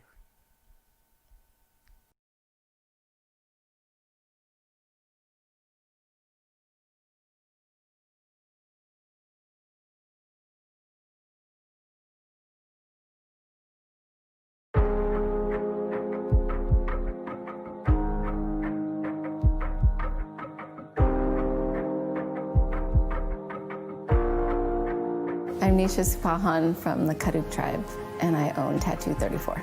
We want people to feel welcome. We want it to be a space that you come in and you're comfortable. Just how we were raised and bringing that to our business.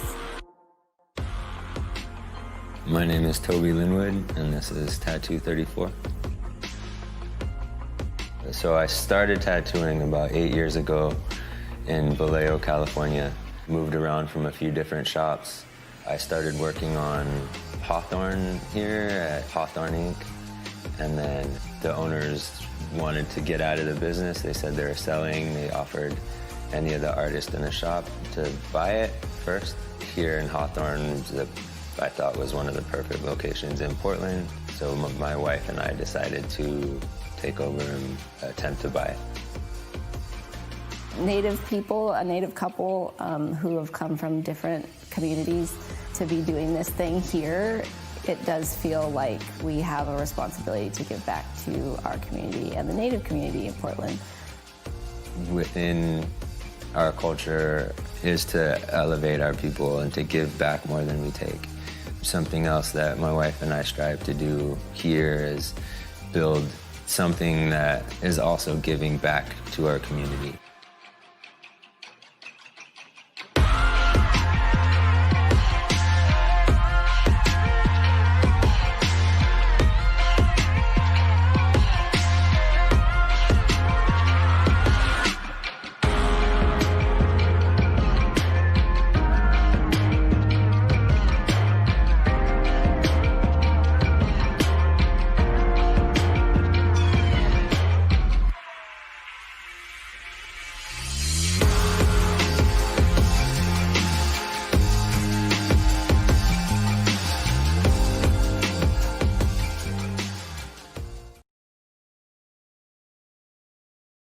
Thank you so much, Felicity. I've been looking forward to your talk since the very beginning. This perspective and story is so refreshing, and I'm really excited to see how your message creates a disruption in dystopian narratives. And thank you to our partner, Nisha of Tattoo 34. We're so happy to have you as our neighbor, and we'll be in your shop very soon. Now time for our last speaker of this year's 2020 Our Time Is Now TEDx Talks. Having spent over 25 years in the Portland, Vancouver area with a flourishing family of 10 children and 14 grandchildren, she acquired her post-secondary education in business management and the management and organizational leadership while raising her family. Wow. Her areas of expertise are in advocacy, training and facilitation, organizational leadership and behavior, starting over, and being a voice for the voiceless. She will talk about change and what we are willing to do for it if we have to act autonomously. Please welcome and get ready for our final speaker, Kimberly Dixon.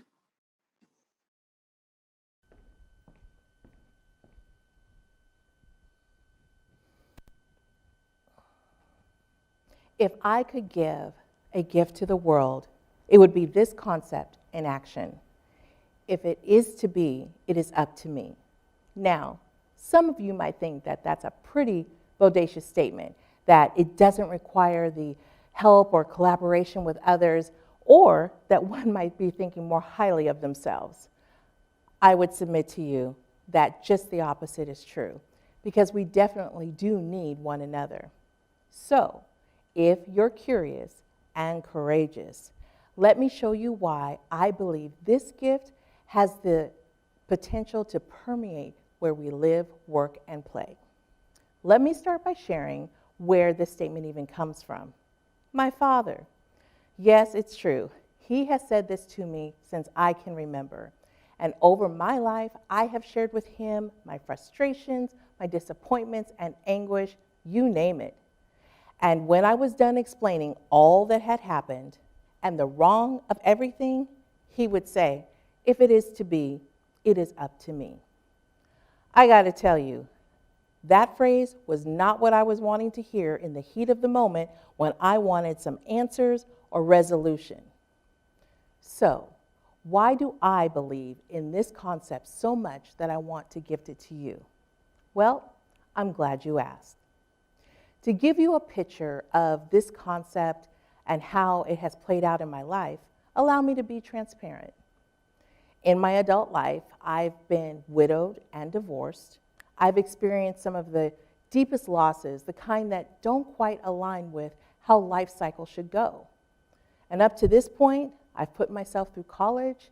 I've advocated within and for community regarding education, violence, mental and physical wellness, economic empowerment, and raised my family mostly as a single mom. June 24th, 2001. A quiet Sunday, hanging out at home, my father swings by on his way up north. He and I perform CPR. This is the day I became a widow. June 9th, 2013. After a rousing game of kickball fun, a call is received. One of my sons has been shot. December 9th, 2013.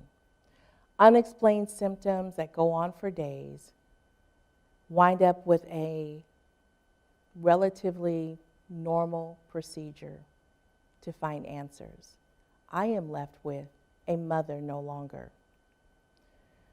So let's unpack what happens when life sucker punches you and gives you an uppercut just because.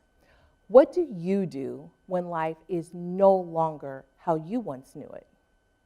I can tell you that each of these losses left me feeling as though I was suspended in a free fall that had no end.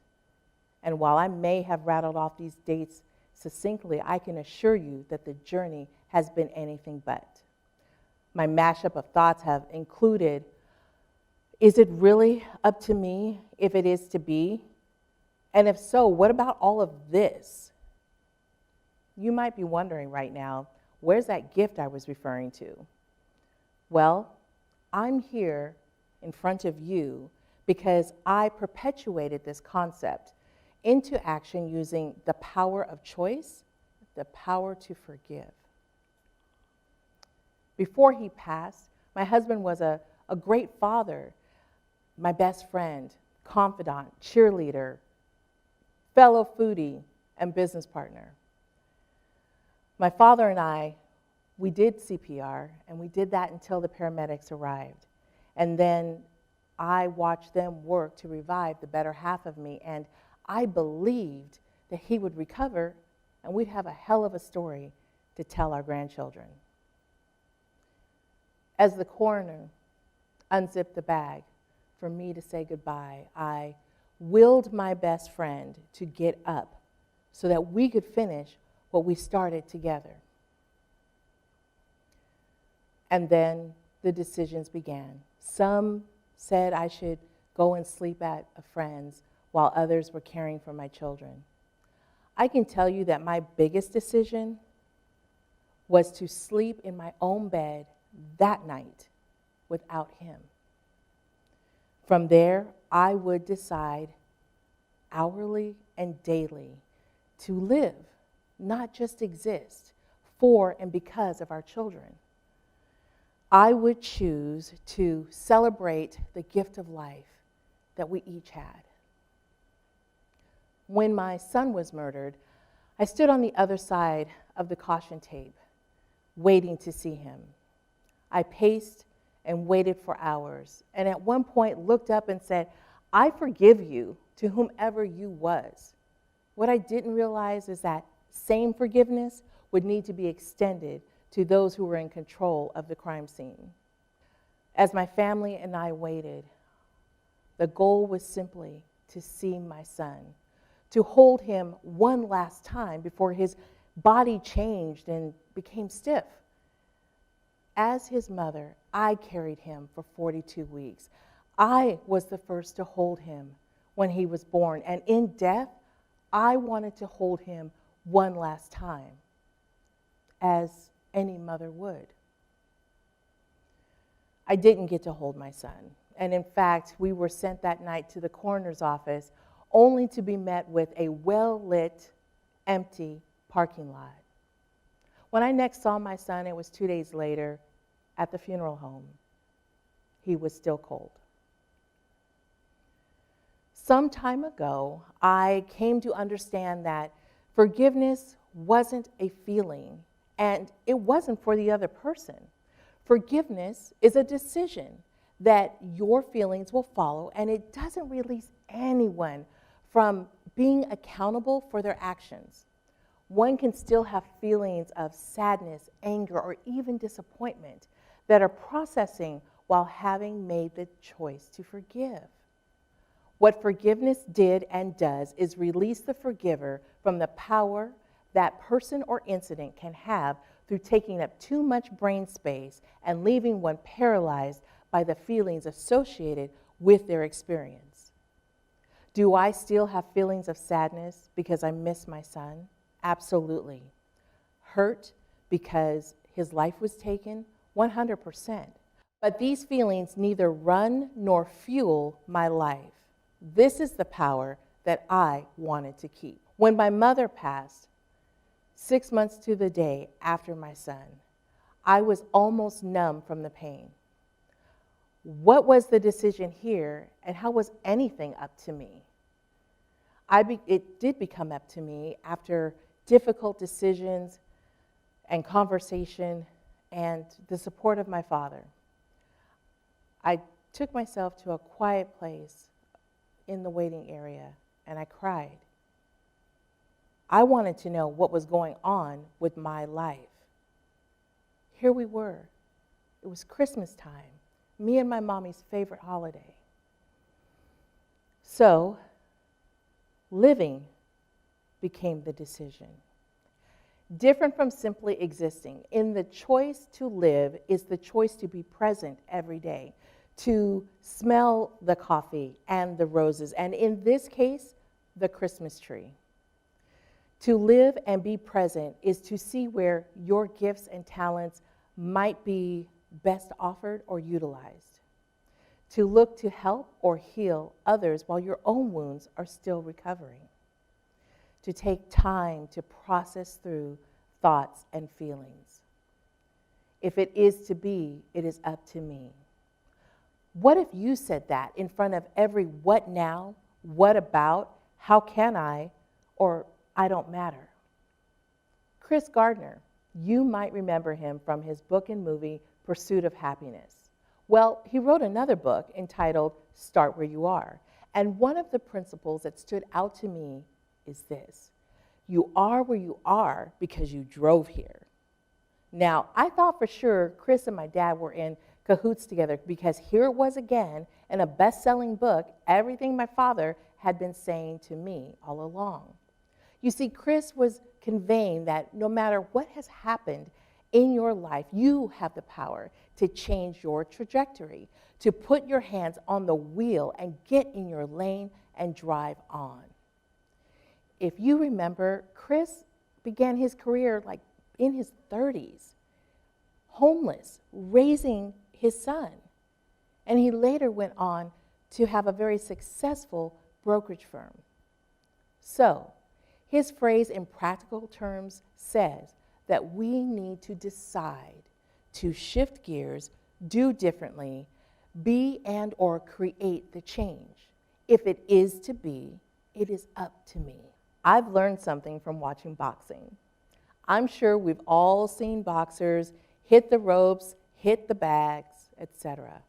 Well, here's my revelation. A boxer doesn't just train to hit.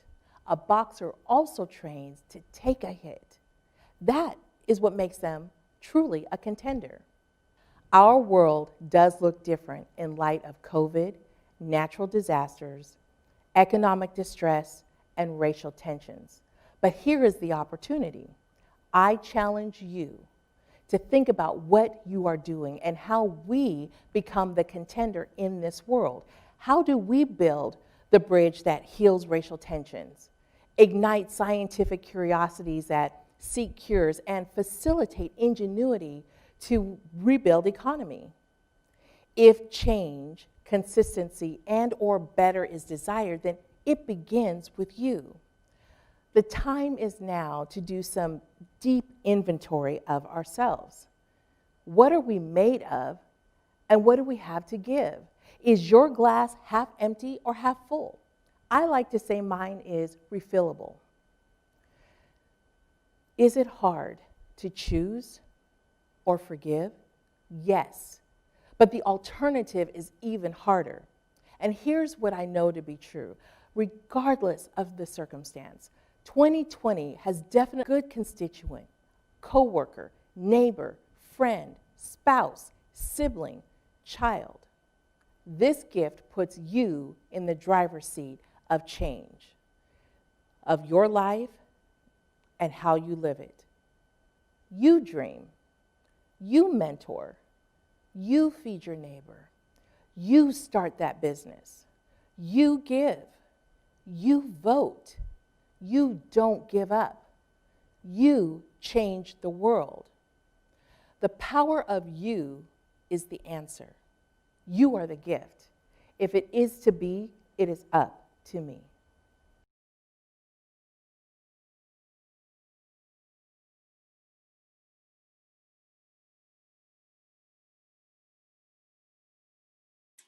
Wow, thank you so much, Kimberly. We are so proud to have you as our final speaker of our 2020 TEDx Talks this year. Your wisdom and frame of mind inspires us to ground ourselves and to be the change we want to see. Thank you to all of our barrier breakers and narrative changers. Your talks have inspired us to move forward and look back to see how far we've come. That's going to wrap up the last part of our 2-session event. We're grateful that you joined us as we amplified thought leader voices and new ideas that we hope will bring change to our community. We looked at barrier breakers who push past the status quo and leverage untapped potential for future success. We also looked at narrative changers who understand the past and use that to create a new mindset that prepares us to live through grief, obstacles, and get prepared for what's next. Thank you to all of our speakers who gave their time and energy to be on our stage this year. Thank you to our neighbors and performers for your collaboration for this TEDx event. A big thank you to our partners who made this event possible. Karen Therapy, Fairy Tales Event Design, Kennedy Violins, and Vintage Meets Modern Events. Thank you to Portland Center Stage at the Armory for your extreme generosity in hosting our speaker recordings. And a huge thank you to our title sponsor, Goldendale Capital. Also, another huge thank you to our fellow TEDx organizations, TEDx McMinnville and TEDx Bend, for your generous contributions to our stage aesthetic. Thank you to the rockstar TEDx Portland State University team. Without your hard work and tenacity, this whole event wouldn't be possible. Thank you. And finally, thank you. Without your invaluable role, our voices and ideas wouldn't be able to spread.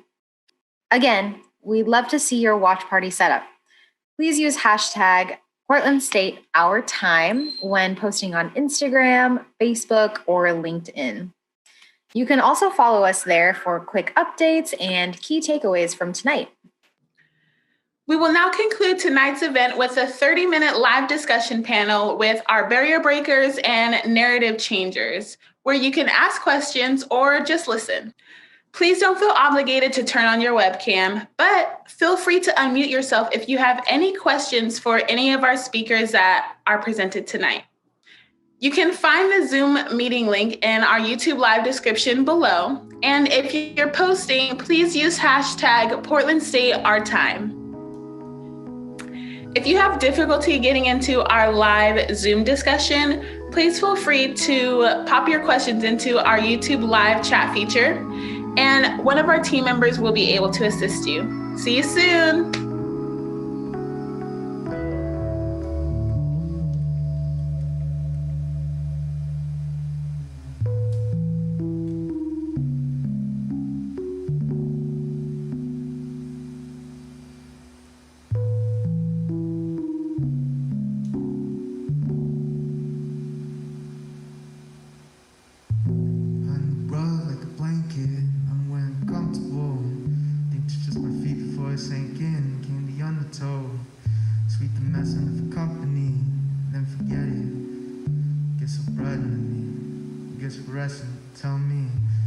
you're supposed to hide a sunbeam. Only got so much space under me. Used to wanna fly away, now I just slide underneath. I know you see me, but won't say it. You won't say it, you won't say it. I can sit so pretty in my mess before it shows out. Yes, it's pretty full now. Too much oats to make it 4 hours. My own house don't know. Feel like won't.